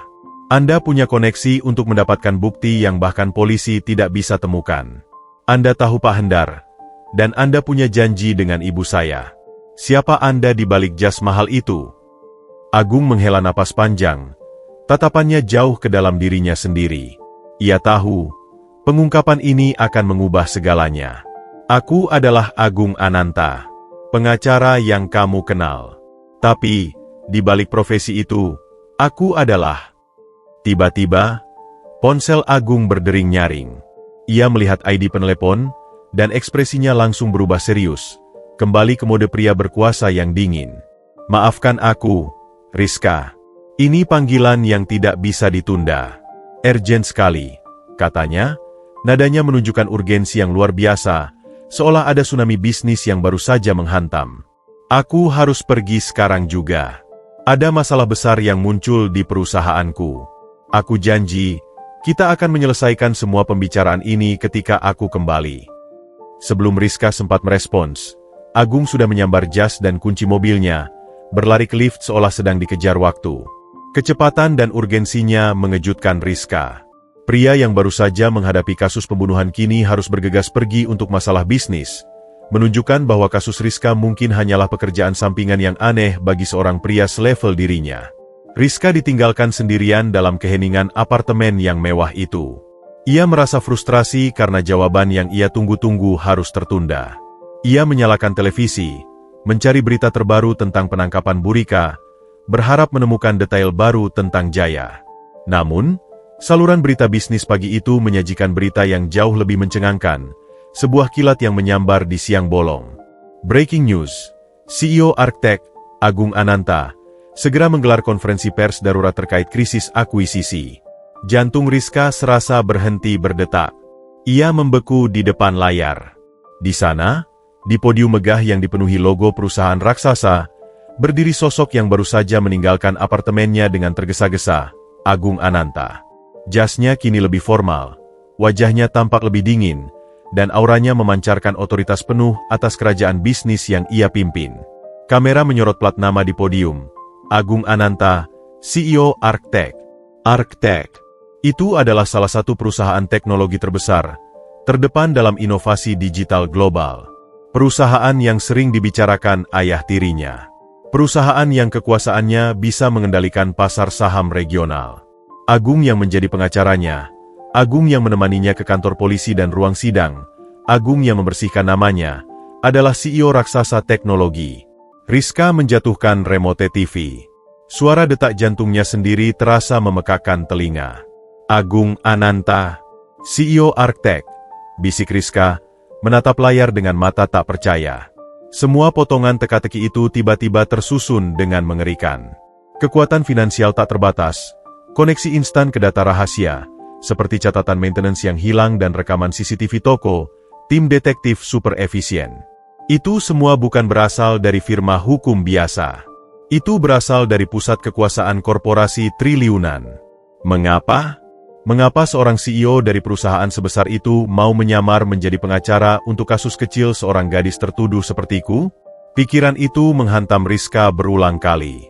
Ia merasa tertipu, namun pada saat yang sama, ia merasa istimewa. Hanya seorang CEO dengan sumber daya tak terbatas yang bisa membersihkan namanya secepat kilat. Kasus yang ia tangani benar-benar terasa remeh dibandingkan dengan krisis akuisisi yang kini sedang Agung hadapi di konferensi pers. Beberapa jam kemudian, Agung kembali. Ia terlihat lelah, tapi ada kepuasan di matanya. Ia melonggarkan dasi di lift, dan kembali ke mode yang dikenal Rizka, sedikit hangat, sedikit misterius. Namun, begitu pintu apartemen terbuka, Agung langsung tahu. Rizka berdiri di tengah ruangan, tangannya memegang remote yang jatuh. Layar TV masih menampilkan berita tentang konferensi pers Architect. "Kamu sudah tahu," kata Agung pelan, berjalan masuk. "Tahu? Tahu bahwa pengacara saya adalah seorang Napoleon bisnis yang mengendalikan pasar teknologi?" tanya Rizka, nadanya campur aduk antara kekaguman dan kemarahan karena dikhianati. "Mengapa Anda tidak memberitahu saya, Agung?" Agung meletakkan tasnya. Ia tahu ini adalah konfrontasi terbesar mereka sejauh ini. "Aku tidak menyembunyikannya untuk menipumu, Rizka. Aku menyembunyikannya untuk melindungimu," jelas Agung, berjalan mendekat. "Melindungi? Dengan menyembunyikan identitas Anda yang sebenarnya?" "Ya. Bayangkan jika Burika atau Jaya tahu bahwa yang melawan mereka adalah CEO Architect. Mereka akan melarikan diri, atau melakukan hal-hal gila. Aku butuh waktu untuk mengungkap kejahatan mereka. Sebagai pengacara Agung Ananta yang kaya, aku berada di bawah radar. Sebagai CEO Agung Ananta, aku akan menjadi target tembak dan menarik perhatian yang tidak perlu pada kasusmu." Agung melanjutkan, tatapannya memohon pengertian. "Aku harus menyelamatkanmu dulu, Rizka. Dan ini adalah cara tercepat. Hanya dengan sumber daya Architect, aku bisa mendapatkan catatan pemeliharaan yang hilang, rekaman CCTV toko swalayan, dan yang terpenting, hard drive tersembunyi Pak Hendar." "Hard drive Pak Hendar?" ulang Rizka. "Kenapa seorang insinyur seperti Pak Hendar memiliki software yang bernilai triliunan? Dan bagaimana itu bisa terhubung dengan Architect, perusahaan Anda?"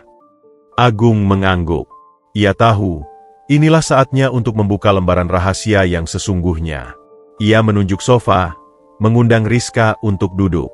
"Sekarang, mari kita bicara tentang akar masalahnya, dan mengapa aku harus menjadi pengacara Agung untukmu," Agung berkata. "Proyek Phoenix yang Pak Hendar kerjakan. Itu adalah proyek keamanan data yang memang dikembangkan Pak Hendar setelah dia keluar dari perusahaanku. Dan ya, dia dipecat olehku." Rizka terkejut. "Anda yang memecat ayah tiri saya?" "Ya. Beberapa tahun lalu, Pak Hendar adalah kepala tim riset di Architect. Dia dipecat karena terbukti melakukan malpraktik finansial kecil-kecilan. Aku yang menandatangani surat pemecatannya. Itu adalah keputusan sulit." "Jadi, Anda merasa bersalah karena telah memecatnya?" tanya Rizka, mulai melihat motif yang lebih jelas. "Bukan hanya bersalah, Rizka. Pemecatan itu, meskipun berdasarkan pelanggaran, mendorong Pak Hendar keluar dari lingkungan profesional yang aman dan membuatnya rentan. Setelah dipecat, dia bertemu Jaya, mantan pesaing Architect yang memang selalu mengincar orang-orang pintar yang terbuang. Jaya merayu Hendar untuk mengembangkan Phoenix dan kemudian mencoba mencurinya. Artinya, kecelakaan Pak Hendar adalah imbas tidak langsung dari keputusan bisnis Anda." Rizka menyimpulkan, "Tepat. Aku bertanggung jawab atas situasi yang mengarah pada kejatuhan Hendar. Aku merasa punya kewajiban moral untuk memperbaiki kerusakan ini, dan itu dimulai dengan membersihkan nama Hendar, dan terutama, membersihkan namamu," Agung menjelaskan, suaranya dipenuhi penyesalan. "Aku tidak mau namamu hancur karena intrik yang berawal dari keputusanku di masa lalu." Rizka mencerna semua informasi itu. Itu adalah pengakuan yang berat dan jujur. Agung tidak hanya datang sebagai pengacara, tetapi sebagai seseorang yang berusaha menyeimbangkan roda karma yang ia putar sendiri. Rasa marah Rizka karena ditipu perlahan mencair, digantikan oleh rasa hormat dan pemahaman yang dalam. "Itu adalah alasan yang masuk akal, Agung," kata Rizka pelan. "Tapi, Ini belum menjelaskan janji itu. Janji yang Pak Hendar sebutkan saat dia meminta Anda melindungi saya. Janji yang melibatkan ibu saya, Bu Lastri. Agung bangkit dari sofa, berjalan ke Rizka. Ia berdiri di hadapan gadis itu. Bayangan kekuasaannya terasa begitu dekat. Ia tahu, rahasia ini tidak bisa ditunda lagi. Pengakuan ini adalah jembatan yang akan membawa hubungan mereka dari klien pengacara ke takdir yang saling terkait. Kamu benar, bisik Agung. Matanya menatap Rizka dengan intensitas yang tak pernah ia tunjukkan sebelumnya.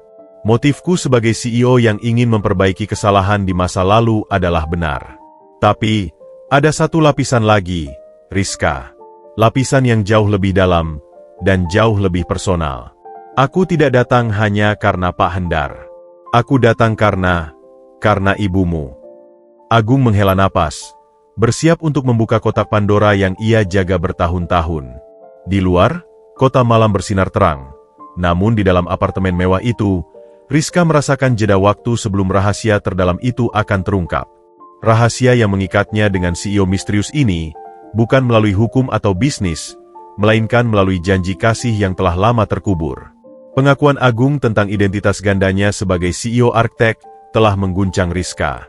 Kini, di tengah keheningan apartemen yang mewah, Rizka menanti penjelasan yang lebih dalam, terutama setelah Agung mengakui bahwa ia yang memecat ayah tirinya, Pak Hendar.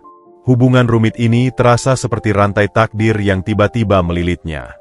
Anda bilang Anda memecat Pak Hendar. Ceritakan padaku, Agung. Pinta Rizka, suaranya sedikit gemetar namun penuh otoritas yang baru ia temukan. Ceritakan mengapa keputusan itu begitu penting hingga Anda merasa bertanggung jawab atas kecelakaannya, dan mengapa Anda menyebutnya kesalahan Anda di masa lalu. Agung mengangguk. Ia berjalan ke bar kecil, menuang segelas air, dan menyodorkannya pada Rizka.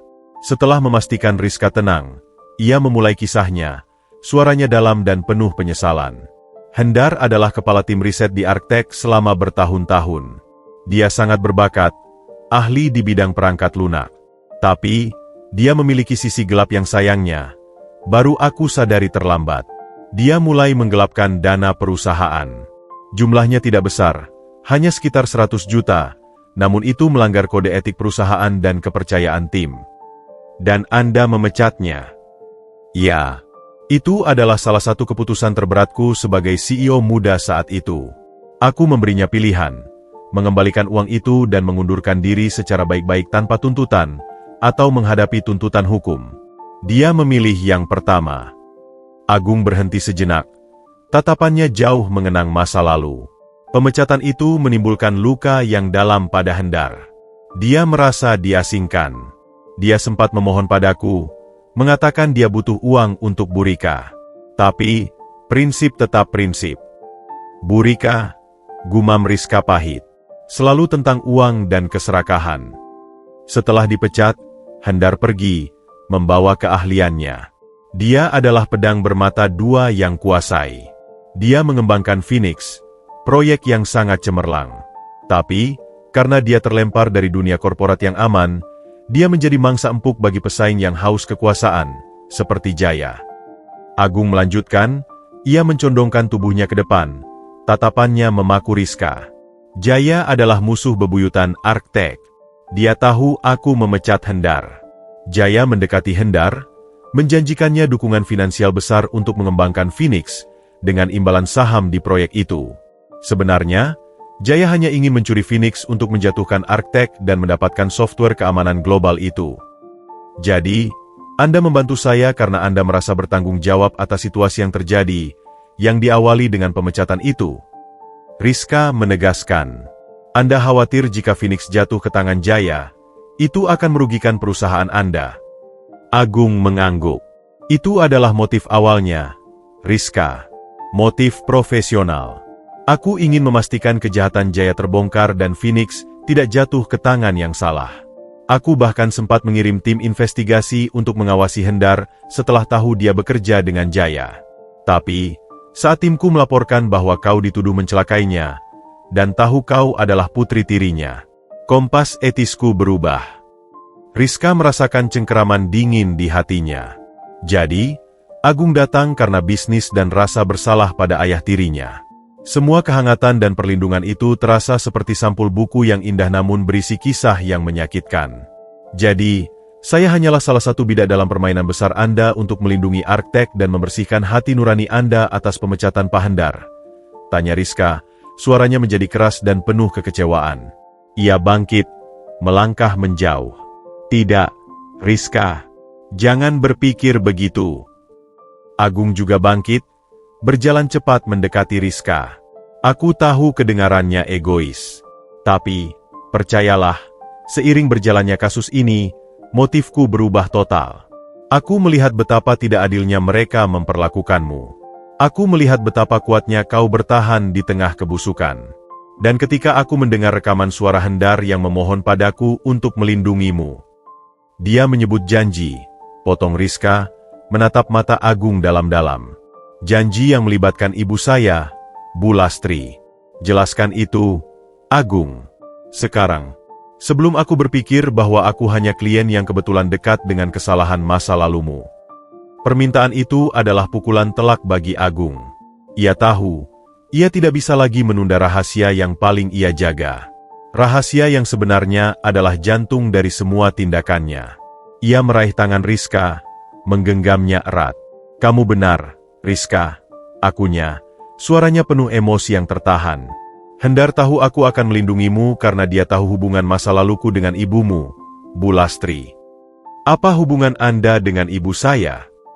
Rizka mendesak. Agung menarik napas panjang, seolah mengumpulkan seluruh kekuatannya. Lastri, dia adalah sahabat terbaikku saat kami remaja. Kami tumbuh bersama di lingkungan yang sama, dari keluarga sederhana.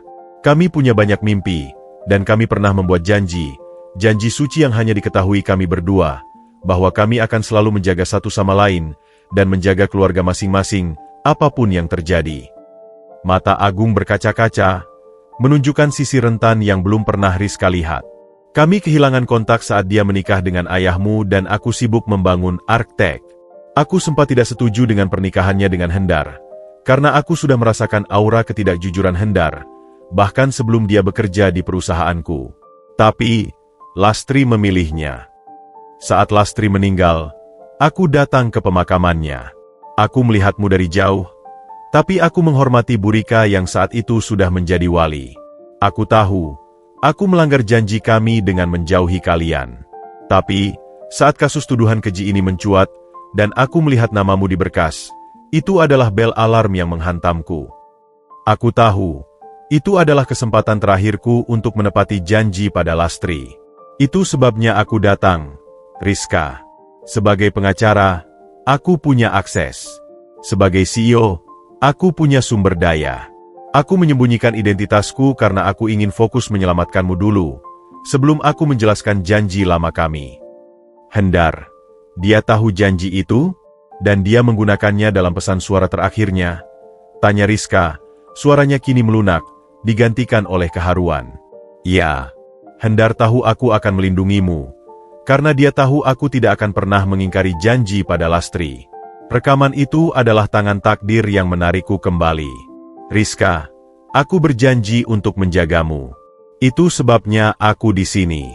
Bukan karena Pak Hendar, bukan hanya karena Architect, tapi karena janji suci pada ibumu. Air mata Rizka akhirnya menetes. Janji ibunya yang selalu ia anggap sebagai kalimat penyemangat, ternyata adalah benang penyelamat yang terjalin dengan pria di hadapannya. Rasa kecewa karena hanya menjadi bidak kini digantikan oleh rasa terkejut dan haru. Anda mempertaruhkan segalanya untuk janji yang dibuat bertahun-tahun lalu. Lastri adalah matahariku di masa lalu, Rizka. Menjaga putrinya adalah cara terakhirku untuk menghormatinya. Aku datang untuk menepati janji, tapi aku tinggal, karena melihatmu berjuang sendirian membuatku tidak bisa pergi. Rizka menatap Agung. Perdebatan batinnya mereda. Meskipun ia masih merasa sakit karena pengkhianatan ayah tirinya, kini ia mengerti motif Agung yang berlapis. Tanggung jawab bisnis, penebusan kesalahan, dan yang paling dalam, janji persahabatan sejati. Namun, di tengah keharuan itu, Rizka masih merasa ada yang mengganjal. Jaya, dia masih berkeliaran, Agung. Dia adalah orang yang sebenarnya mencelakai ayah tiri saya. Dia adalah akar kejahatan. Agung menarik Rizka ke dalam pelukan lembut. Aku tahu. Dan sekarang, setelah semua kartu terbuka di antara kita akan hadapi Jaya. Kita akan gunakan semua sumber daya Architect untuk menjatuhkannya. Ini bukan lagi kasus hukum, Rizka. Ini adalah pertarungan untuk keadilan dan untuk menepati janji Lastri. Aku akan melindungimu hingga akhir. Keintiman yang tercipta dari pengungkapan rahasia ini terasa seperti lem yang merekatkan kembali pecahan hati Rizka. Sekarang, mereka tidak hanya terikat oleh kasus, tetapi oleh sebuah takdir yang telah dipersiapkan sejak lama. Namun, ketenangan ini tidak akan bertahan lama. Jaya, dengan kekuasaan dan keserakahannya, masih menjadi bayangan gelap yang harus mereka hadapi. Pengakuan Agung tentang janji sucinya pada mendiang Bu Lastri telah menenangkan badai emosi di hati Rizka. Kekecewaan atas motif bisnis Agung sebagai CEO kini sepenuhnya tertutupi oleh rasa haru dan kepercayaan yang mendalam. Mereka bukan lagi pengacara dan klien, melainkan dua sekutu yang terikat oleh masa lalu dan tekad untuk menegakkan keadilan. Namun, ketenangan itu hanyalah jeda singkat sebelum pertempuran sesungguhnya dimulai. Jaya adalah akar kejahatan, Agung menegaskan, saat mereka merencanakan langkah selanjutnya. Laptop di hadapan mereka memancarkan data kompleks jaringan bisnis Jaya. Dia adalah pria yang cerdas dan sangat kejam. Dia tidak akan puas hanya dengan Bu Rika yang ditahan. Kita harus memfokuskan penyelidikan pada proyek Phoenix. Itu adalah jantung konflik ini, ujar Rizka. Kini ia ikut menganalisis data dengan serius. Perjalanan panjang ini telah mengubahnya dari seorang korban menjadi seorang pelacak kebenaran. Menggunakan sumber daya penuh dari Architect, Agung mengerahkan tim terbaiknya untuk mengurai setiap transaksi, panggilan telepon, dan riwayat login Jaya. Sebagai CEO teknologi, Agung memiliki akses tak terbatas ke alat-alat yang membuat penyelidikan mereka bergerak dengan kecepatan cahaya. Tim IT kami menemukan sesuatu yang sangat menarik, Rizka, kata Agung suatu sore, matanya terfokus pada layar yang menampilkan peta digital rumah Pak Hendar. Saat Hendar memasang hard drive tersembunyi, dia juga memasang kamera Nanicam kecil yang tersembunyi di dalam bingkai foto di ruang kerjanya. Kamera itu dihubungkan ke server cloud pribadi yang baru saja kami retas. Kamera? Kenapa ayah tiri saya memasang kamera? Tanya Rizka, jantungnya mulai berdebar kencang. Karena Hendar tahu dia diawasi oleh Bu Rika, dan dia tahu Jaya akan datang. Dia sedang memasang jebakan untuk dirinya sendiri, Rizka. Dia ingin merekam apapun yang terjadi, sebagai bukti terakhirnya. Agung mulai memutar rekaman video dari kamera tersembunyi itu. Kualitasnya buram, namun cukup jelas untuk melihat apa yang terjadi pada malam tragis itu. Rekaman dimulai dengan Pak Hendar yang sedang gelisah di ruang kerjanya. Tak lama kemudian, Bu Rika masuk dengan ekspresi tegang. Hendar, kenapa kau menolak Jaya? Dia sudah menawarkan uang besar. Suara Bu Rika terdengar mendesak. Aku tidak bisa, Rika. Phoenix harus aman. Dan aku sudah memutuskan. Aku akan menyerahkan diri ke polisi atas penggelapan uang lama itu, sebagai ganti keamanan Rizka dan proyekku, jawab Pak Hendar, terlihat lelah. Bodoh, kau mengkhianatiku. Bu Rika berteriak marah. Bu Rika keluar dengan membanting pintu. Beberapa menit kemudian, terdengar bunyi bel pintu, dan tak lama, Bu Rika kembali, diikuti oleh seorang pria berjas tebal, Jaya. Jaya tampak marah. Hendar, kau mencoba menipu kami? Kami tahu kau menyembunyikan Phoenix. Rika sudah memberitahuku kodenya. Rika berbohong. Kodenya ada di kepalaku. Pak Hendar membantah. Jaya tiba-tiba mengeluarkan pistol. Aku tidak punya waktu untuk drama ini, Hendar. Berikan kodenya, atau aku akan pastikan kau tidak pernah bangun dari kecelakaan yang tidak disengaja. Pak Hendar, dalam kepanikan, berlari keluar ruangan, menuju tangga untuk melarikan diri atau mencari bantuan. Jaya dan Bu Rika mengejarnya. Rekaman itu terputus saat kamera di ruang kerja kehilangan fokus pada aksi yang terjadi di luar. Astaga, Rizka menutupi mulutnya, terengah-engah. Dia punya pistol, dan dia tidak kecelakaan. Dia melarikan diri dari ancaman pembunuhan. Tepat. Itu adalah upaya pembunuhan berencana, bukan kecelakaan, kata Agung, wajahnya mengeras. Dan Burika tidak hanya bersekongkol. Dia secara aktif terlibat karena dia membuka pintu dan membiarkan Jaya masuk. Agung kemudian melanjutkan rekaman. Di bagian terakhir, ada potongan audio yang sangat penting dari rekaman itu. Audio itu menangkap suara Pak Hendar yang terengah-engah di dekat tangga, diikuti suara tembakan yang tertahan, lalu suara benda keras terjatuh. Aku tidak bisa memberikan Phoenix, Jaya, Lastri. Suara Pak Hendar terdengar lemah. Lalu, ada suara keras dari Jaya. Dia jatuh. Cepat. Kita buat seolah dia terpeleset. Ambil apapun yang ada di brankas. Cepat. Rizka gemetar. Rekaman itu tidak hanya membebaskannya dari keraguan, tetapi juga mengungkapkan kebenaran paling brutal. Pak Hendar ditembak atau diancam tembak dan sengaja didorong, bukan sekadar terpeleset. Pak Hendar, dia tidak pernah berencana mencelakakan saya. Dia berjuang untuk melindungi Phoenix, dan di detik terakhir, dia menyebutkan nama ibu. Rizka menatap Agung, air matanya kini dipenuhi kesadaran. Dia menyebut namamu, Rizka, di akhir napas sadarnya. Agung mengoreksi dengan suara pelan. Dia menyebut Lastri di pesan suara, dan dia menyebut Lastri lagi saat detik-detik ia jatuh. Janji Lastri adalah simpul sakral yang ia gunakan sebagai pertahanan terakhirnya. Agung memegang tangan Rizka yang dingin. Inilah kebenaran telanjang, Rizka. Kasusmu adalah tabir asap untuk menutupi pembunuhan berencana yang dilakukan oleh Jaya. Burika adalah pion yang membuka pintu, dan Jaya adalah tangan dingin yang menarik pelatuknya. Apa yang harus kita lakukan sekarang? Jaya adalah pria berbahaya. Dia punya pistol, dan dia punya koneksi, tanya Rizka. Kita punya bukti pamungkas. Video pengakuan Burika, transfer bank, dan kini, rekaman audiovisual yang menunjukkan Jaya melakukan percobaan pembunuhan. Rekaman ini adalah peluru perak yang akan menjatuhkannya. Agung menyatakan dengan penuh tekad. Tapi kita tidak bisa memberikannya langsung ke polisi. Jaya pasti punya mata-mata, Rizka mengingatkan. Agung tersenyum misterius. Senyum yang penuh perhitungan seorang CEO yang merencanakan penaklukan pasar. Tentu saja tidak. Kita akan menggunakan strategi checkmate. Kita akan menyajikan ini di depan umum, di ruang sidang. Kita akan menggunakan media untuk menekan polisi dan memastikan tidak ada yang bisa menyentuh bukti ini sebelum sampai ke meja hakim. Bagaimana kita bisa membawa Jaya ke ruang sidang lagi? Jaya pasti tahu Burika sudah mengaku. Dia akan panik dan mencoba memaksakan sidang kedua, mungkin dengan membayar saksi palsu lain, atau mencoba menekan hakim. Dia akan kembali ke sarang singa ini. Dan saat dia kembali, kita akan menyambutnya dengan video ini. Agung mengeluarkan ponselnya dan menghubungi timnya. Siapkan semua. Rekaman visual dari Nanikem Hendar harus dienkripsi dalam 3 lapisan. Siap untuk diputar di ruang sidang.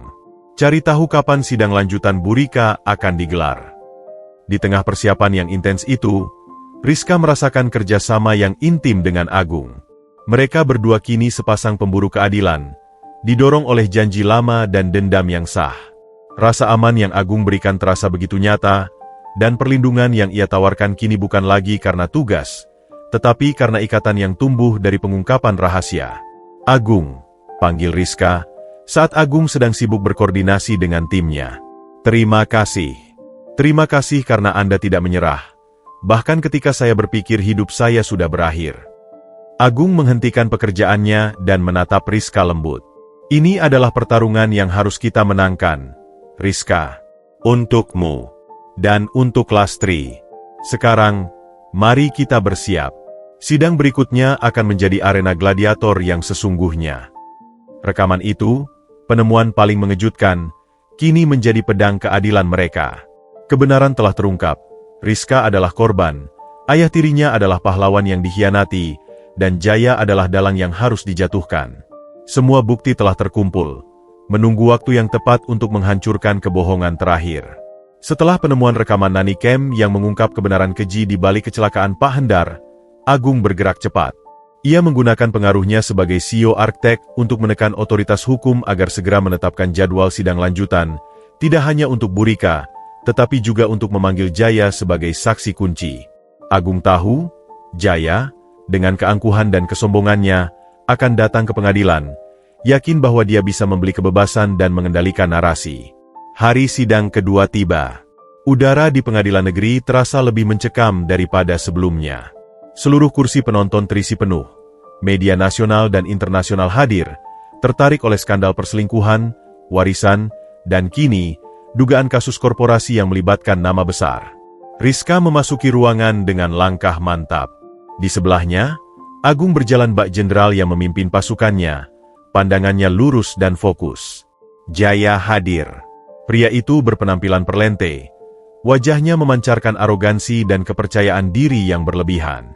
Ia duduk di kursi saksi dengan seringai tipis, seolah ini hanya drama kecil yang akan ia akhiri dengan uang. Bu Rika, yang sudah ditahan, juga hadir. Wajahnya tampak kuyu dan penuh ketakutan. Sidang dimulai dengan jaksa penuntut umum, JPU, yang kembali menyerahkan kasus ini pada pertimbangan hakim, mengakui bahwa penyelidikan telah menemukan fakta-fakta baru yang mengarah pada persekongkolan. Tibalah giliran Agung. Ia berdiri, menarik napas sejenak, dan membiarkan keheningan mengambil alih ruangan. Yang mulia hakim, anggota sidang yang terhormat. Kasus ini bukanlah tentang Nona Rizka yang mencelakai ayah tirinya demi warisan. Kasus ini adalah tentang kejahatan terencana, percobaan pembunuhan, dan pencurian properti intelektual bernilai triliunan rupiah. Klien saya adalah korban murni dari persekongkolan keji. Agung memulai, suaranya tenang namun memiliki daya pukau yang luar biasa. Ia memanggil Jaya ke depan. Tuan Jaya. Agung memulai dengan nada sopan yang menusuk. Anda adalah rekan bisnis almarhum Hendar. Anda bersikeras Hendar memiliki utang pada Anda, bukan? Jaya tersenyum meremehkan. Benar.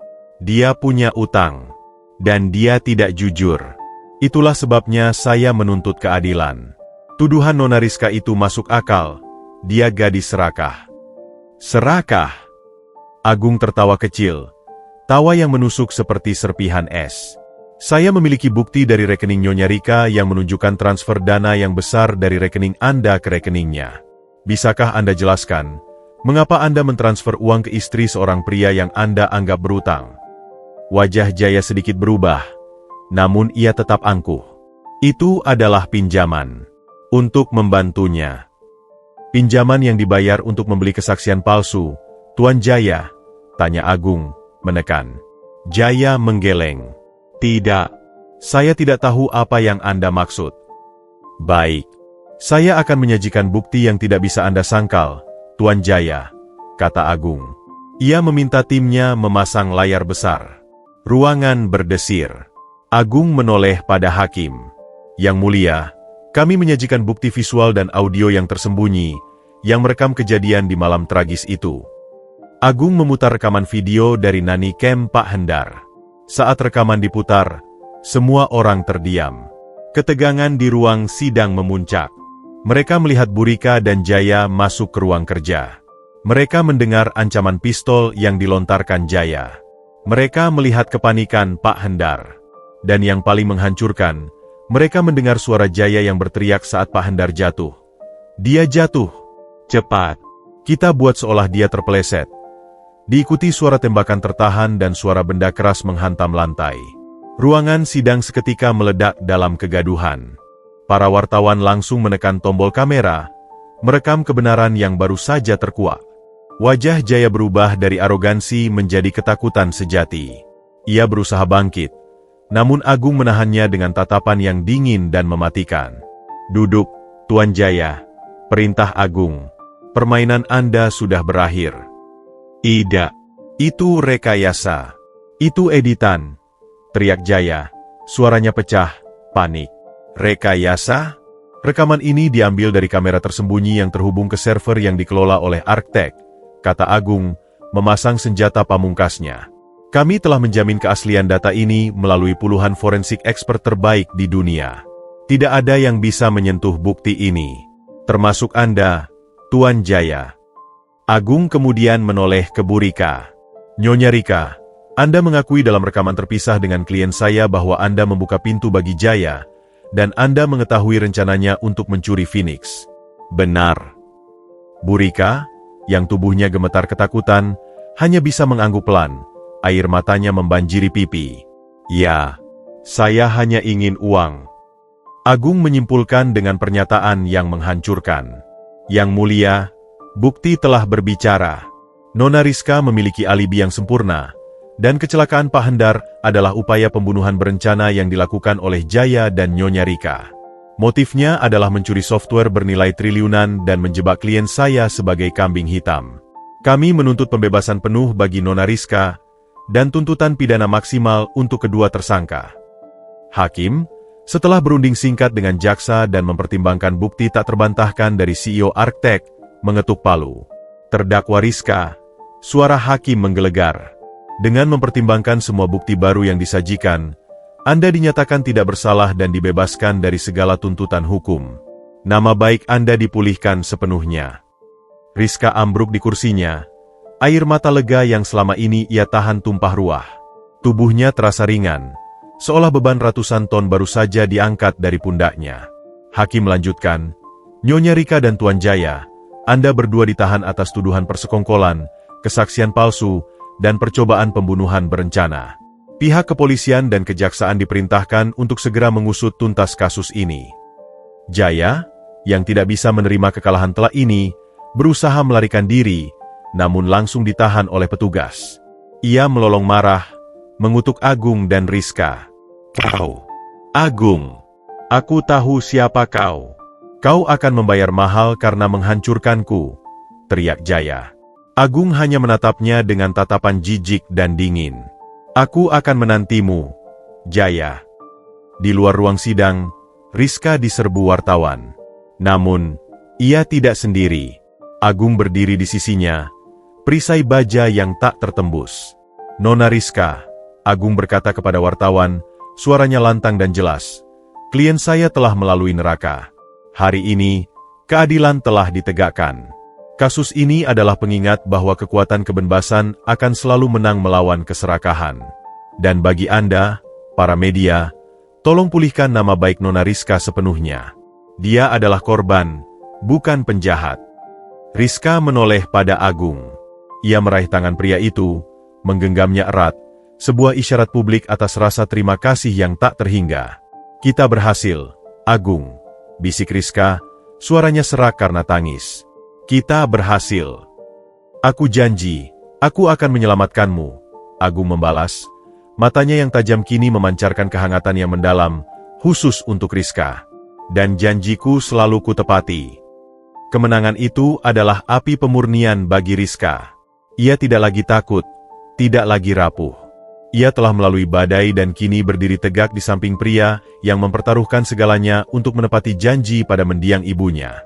Namun, di balik kemenangan yang manis ini, Rizka tahu, masih ada satu rahasia lagi yang belum terungkap penuh.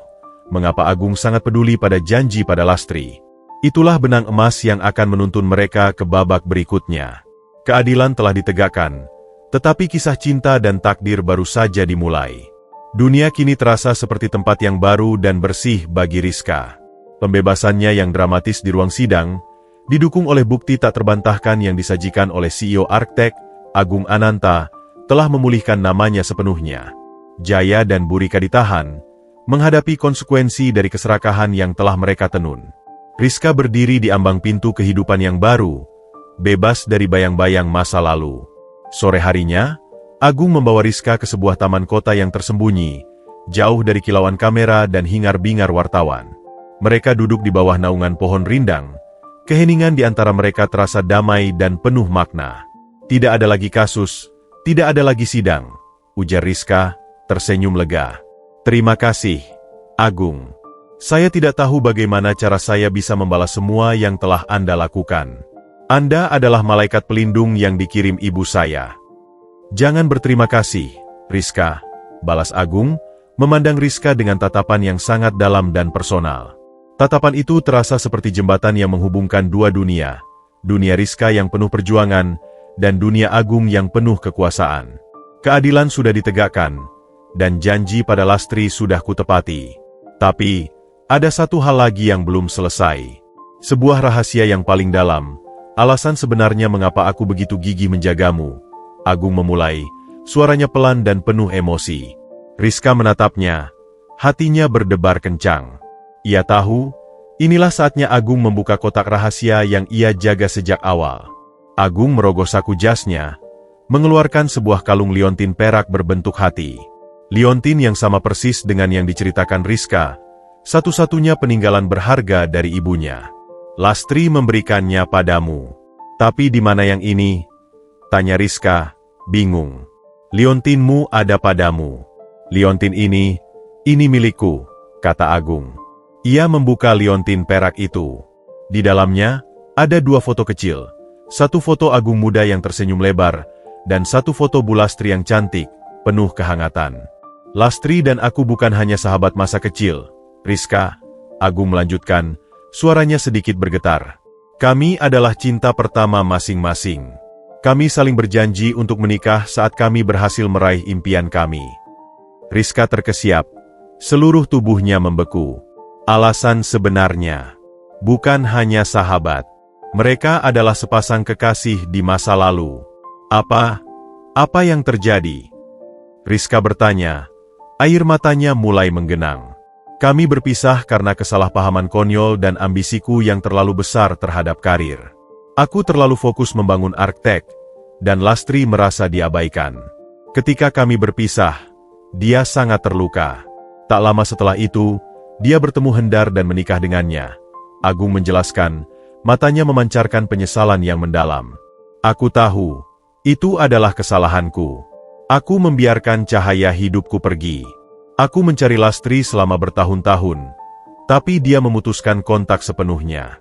Ketika dia meninggal, aku menyadari bahwa aku tidak pernah benar-benar mencintaimu, Rizka, melainkan mencintai bagian dari dirimu yang mengingatkanku padanya, Lastri. Aku berjanji pada diriku sendiri di makamnya, bahwa aku akan melindungi apapun yang paling berharga baginya. Dan itu adalah kamu. Agung mengulurkan tangan, menyentuh wajah Rizka dengan lembut. Awalnya, aku datang karena janji persahabatan.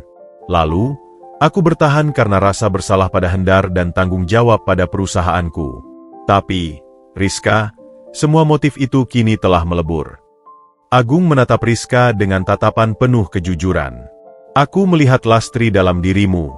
Ya, aku melihat ketulusan, kehangatan, dan kekuatan batinnya. Tapi seiring berjalannya kasus ini, seiring kita bekerja sama, aku mulai melihat dirimu, Rizka. Bukan sebagai putri Lastri, bukan sebagai klien, melainkan sebagai seorang wanita yang berani, cerdas, dan yang berhasil menghancurkan tembok es di hatiku. Aku jatuh cinta padamu, Rizka. Bukan karena kamu adalah putri Lastri, tapi karena kamu adalah kamu. Kamu adalah awal baru yang Lastri ingin aku temukan. Dia ingin aku menemukan kebahagiaan. Dan kebahagiaan itu ada di sisimu. Pengakuan Agung menghantam Rizka seperti gelombang kebenaran yang menghangatkan. Ia mengerti mengapa Agung begitu intens, begitu protektif. Cintanya pada Rizka adalah kelanjutan takdir yang seharusnya ia jalani dengan Lastri. Agung, Rizka tidak bisa menahan air matanya. Anda mencintai ibu saya, dan sekarang Anda mencintai saya. Aku mencintai ibumu dengan cinta masa lalu, cinta yang penuh penyesalan dan kenangan indah, Agung menjelaskan dengan kejujuran yang menenangkan. Aku mencintaimu dengan cinta masa kini, cinta yang penuh harapan dan kebanggaan. Aku mencintai kekuatanmu, Rizka. Aku mencintai caramu memegang prinsip. Kamu adalah dirimu sendiri, dan aku menyayangimu karena itu. Rizka menarik napas, memikirkan semua yang telah ia lalui. Dari seorang gadis tertuduh yang tak berdaya, ia kini berdiri di hadapan seorang CEO yang jujur, mengakui kesalahannya, dan menawarkan hati. Jika Anda benar-benar mencintai saya, Anda harus tahu, saya tidak akan menerima belas kasihan, Agung, kata Rizka, suaranya tegas. Ini bukan belas kasihan. Ini adalah cinta, Rizka. Cinta yang muncul dari rasa hormat. Aku tidak menawarimu uangku atau kekuasaanku. Aku menawarimu kesempatan untuk membangun hidup yang bahagia, yang bebas dari bayang-bayang masa lalu. Agung mengeluarkan sebuah kotak kecil dari sakunya. Bukan kotak cincin, melainkan sebuah kotak berisi kunci. Ini adalah kunci apartemenmu, Rizka. Bukan yang di distrik pusat kota. Ini adalah kunciku. Aku ingin kamu tinggal bersamaku, tidak sebagai klien, tidak sebagai putri Lastri, tetapi sebagai wanitaku. Dan sebagai CEO, aku menawarimu sebuah posisi di Yayasan Amal yang akan kamu dirikan, sebagai direktur eksekutif yang mengelola dana untuk anak-anak yang tertuduh. Agung mengakhiri penawarannya dengan nada bisnis yang serius. Rizka tersenyum lebar. Agung tidak menawarinya pernikahan fairy tale, melainkan kemitraan hidup yang nyata, di mana Rizka bisa menggunakan kekuatannya untuk membantu orang lain. Saya menerima kunci apartemen Anda, Agung, kata Rizka, menggenggam kunci itu erat-erat. Dan saya menerima tawaran direktur eksekutif itu. Saya ingin membantu orang lain. Saya ingin mengubah nasib saya sendiri. Dan bagaimana dengan hatiku? Tanya Agung, menatapnya penuh harap. Rizka melangkah maju, memeluk Agung dengan erat. Pelukan itu bukan lagi pelukan lega seorang klien, melainkan pelukan cinta seorang wanita yang telah menemukan tempat kembalinya yang sejati. Saya tidak bisa menyangkal, Agung. Anda adalah pria yang datang saat saya berada di titik terendah, dan Anda mengangkat saya. Anda adalah bukti bahwa janji sejati akan selalu menemukan jalannya. Saya juga mencintai Anda. Agung membalas pelukan itu dengan penuh kelegaan dan kebahagiaan. Di bawah pohon rindang itu, rantai takdir yang rumit akhirnya terlepas, dan sebuah benih cinta yang baru bersemi, didasarkan pada kejujuran, penebusan, dan sebuah janji lama yang ditepati dengan cara yang paling manis. Rizka kini tahu bahwa di balik CEO yang dingin dan kaya itu, ada hati yang hangat, yang pernah dimiliki ibunya, dan kini menjadi miliknya. Setelah pengakuan yang mengharukan di taman, Rizka memasuki babak baru dalam hidupnya. Ia tidak hanya terbebas dari jerat hukum dan trauma, tetapi juga menemukan cinta dan tujuan baru di sisi Agung Ananta. Kepindahan ke apartemen utama Agung terasa seperti memasuki dimensi lain, sebuah dunia di mana setiap detail dirancang untuk kesempurnaan dan kenyamanan. Namun, Rizka tidak berniat menjadi burung dalam sangkar emas. Ia adalah wanita yang dibangun dari ketabahan, dan ia bertekad untuk menggunakan kesempatan ini bukan untuk berdiam diri, tetapi untuk tumbuh dan berkontribusi. Pagi pertamanya di rumah baru Agung, mereka sarapan di balkon dengan pemandangan kota yang membentang luas di bawah mereka. "Bagaimana tidurmu, Rizka?" tanya Agung. Nadanya kini penuh kelembutan yang jauh dari citra CEO dinginnya. "Sempurna, Agung. Aku merasa seperti kanvas kosong yang siap diisi dengan warna-warna cerah," jawab Rizka, tersenyum. "Tapi aku ingin segera mulai bekerja. Kita sudah punya rencana untuk yayasan itu." Agung meletakkan cangkir kopinya. "Tentu. Aku sudah mendaftarkan Yayasan Lastri. Itu adalah namamu, Lastri, dan juga namaku. Sebuah simbol yang indah. Aku ingin kamu menjadi arsitek utama di sana, Rizka. Kamu yang akan merancang visinya." "Yayasan Lastri," ulang Rizka pelan, merasakan kehangatan di hatinya. Ini adalah jembatan permanen yang menghubungkan masa lalu dengan masa depannya. Tujuan utamanya adalah memberikan bantuan hukum dan dukungan psikologis bagi anak-anak dan remaja yang menjadi korban ketidakadilan, terutama mereka yang dituduh secara tidak adil atau dieksploitasi oleh keluarga sendiri. "Itu visi yang kuat," puji Agung.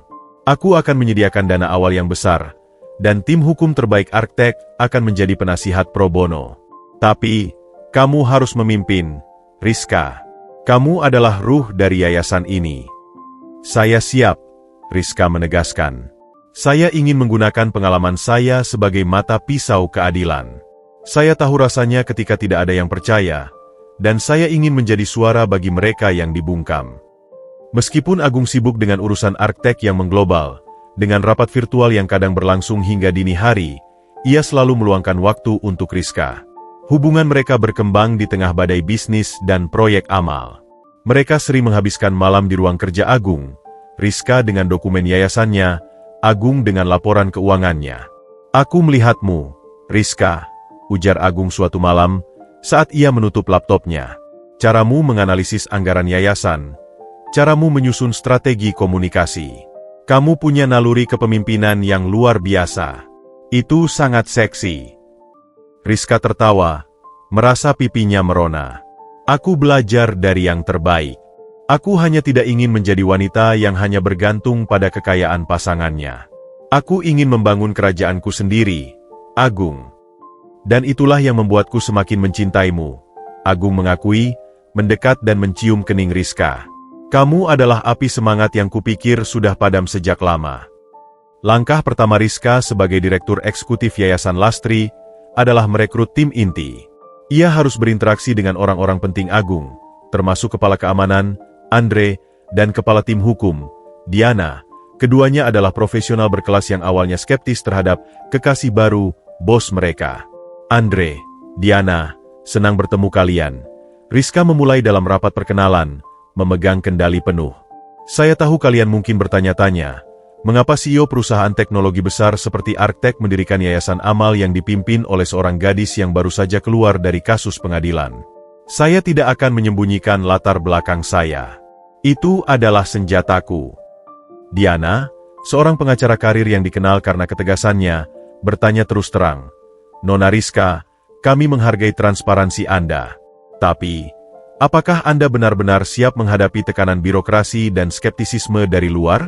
Yayasan ini membawa nama besar Agung Ananta. Saya lebih dari siap, Diana. Balas Rizka, tatapannya mantap. Saya sudah menghadapi tuduhan pembunuhan berencana yang ditenun oleh keluarga saya sendiri, dan saya keluar sebagai pemenang, berkat Agung. Percayalah. Tekanan birokrasi hanyalah debu di angin bagi saya. Saya adalah simbol perjuangan yang akan kita bela. Dan kami membutuhkan keahlian Anda untuk mencapai misi kami. Kepercayaan diri Rizka membuat Diana terkesan. Andre, kepala keamanan yang loyal, menyela. Bagaimana dengan keamanan Anda sendiri, Nona Rizka? Jaya dan Burika masih dalam proses persidangan, dan mereka punya koneksi berbahaya. Keterlibatan Anda dalam yayasan ini akan menempatkan Anda di garis depan. Itu benar, Rizka mengangguk, melihat ke arah Agung yang duduk di sampingnya, mengawasi rapat dengan bangga. Tapi Agung telah mengajarkan saya bahwa satu-satunya cara untuk mengalahkan kejahatan adalah dengan menghadapi bayangan gelap itu dengan cahaya. Saya tidak akan bersembunyi.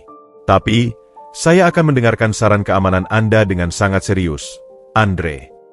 Rapat itu berhasil.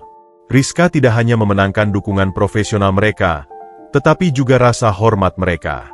Mereka melihat bahwa Rizka adalah mitra sejati Agung, bukan hanya kekasihnya. Setelah rapat selesai, Agung menggandeng tangan Rizka. Kamu hebat, Rizka. Kamu adalah magnet yang menarik yang terbaik di sekitarmu. Aku hanya mencoba membuktikan bahwa aku pantas mendapatkan semua ini, Rizka berbisik. Kamu pantas mendapatkan lebih dari ini, Agung membalas, menariknya mendekat. Dalam beberapa minggu, Yayasan Lastri menjadi sorotan publik dan menerima banyak dukungan. Rizka menggunakan platform media yang dulu mencerca namanya untuk menyampaikan pesan positif. Ia menjadi wajah harapan, simbol bahwa keadilan bisa dicapai oleh siapapun, terlepas dari latar belakang. Hubungan mereka pun semakin mendalam. Agung belajar untuk lebih membuka diri, berbagi tentang tekanan menjadi CEO yang begitu berkuasa. Rizka menjadi pelabuhan tempat Agung bisa melepaskan semua beban. Suatu malam, Agung tampak sangat murung setelah rapat dewan direksi yang sulit. Rizka menghampirinya, memeluknya dari belakang. Ada apa, CEO Ananta? Tanya Rizka lembut. Hanya persaingan bisnis yang kotor, Rizka. Beberapa dewan direksi masih mempertanyakan keputusanku yang menghabiskan banyak sumber daya untuk kasus pribadimu dan mendirikan yayasan.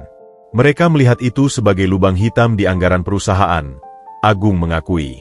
Biarkan mereka bicara, Agung, kata Rizka, membalikan badan Agung untuk menatapnya. Mereka tidak mengerti bahwa yayasan ini bukan hanya amal. Ini adalah investasi emosional yang membuatmu tetap waras.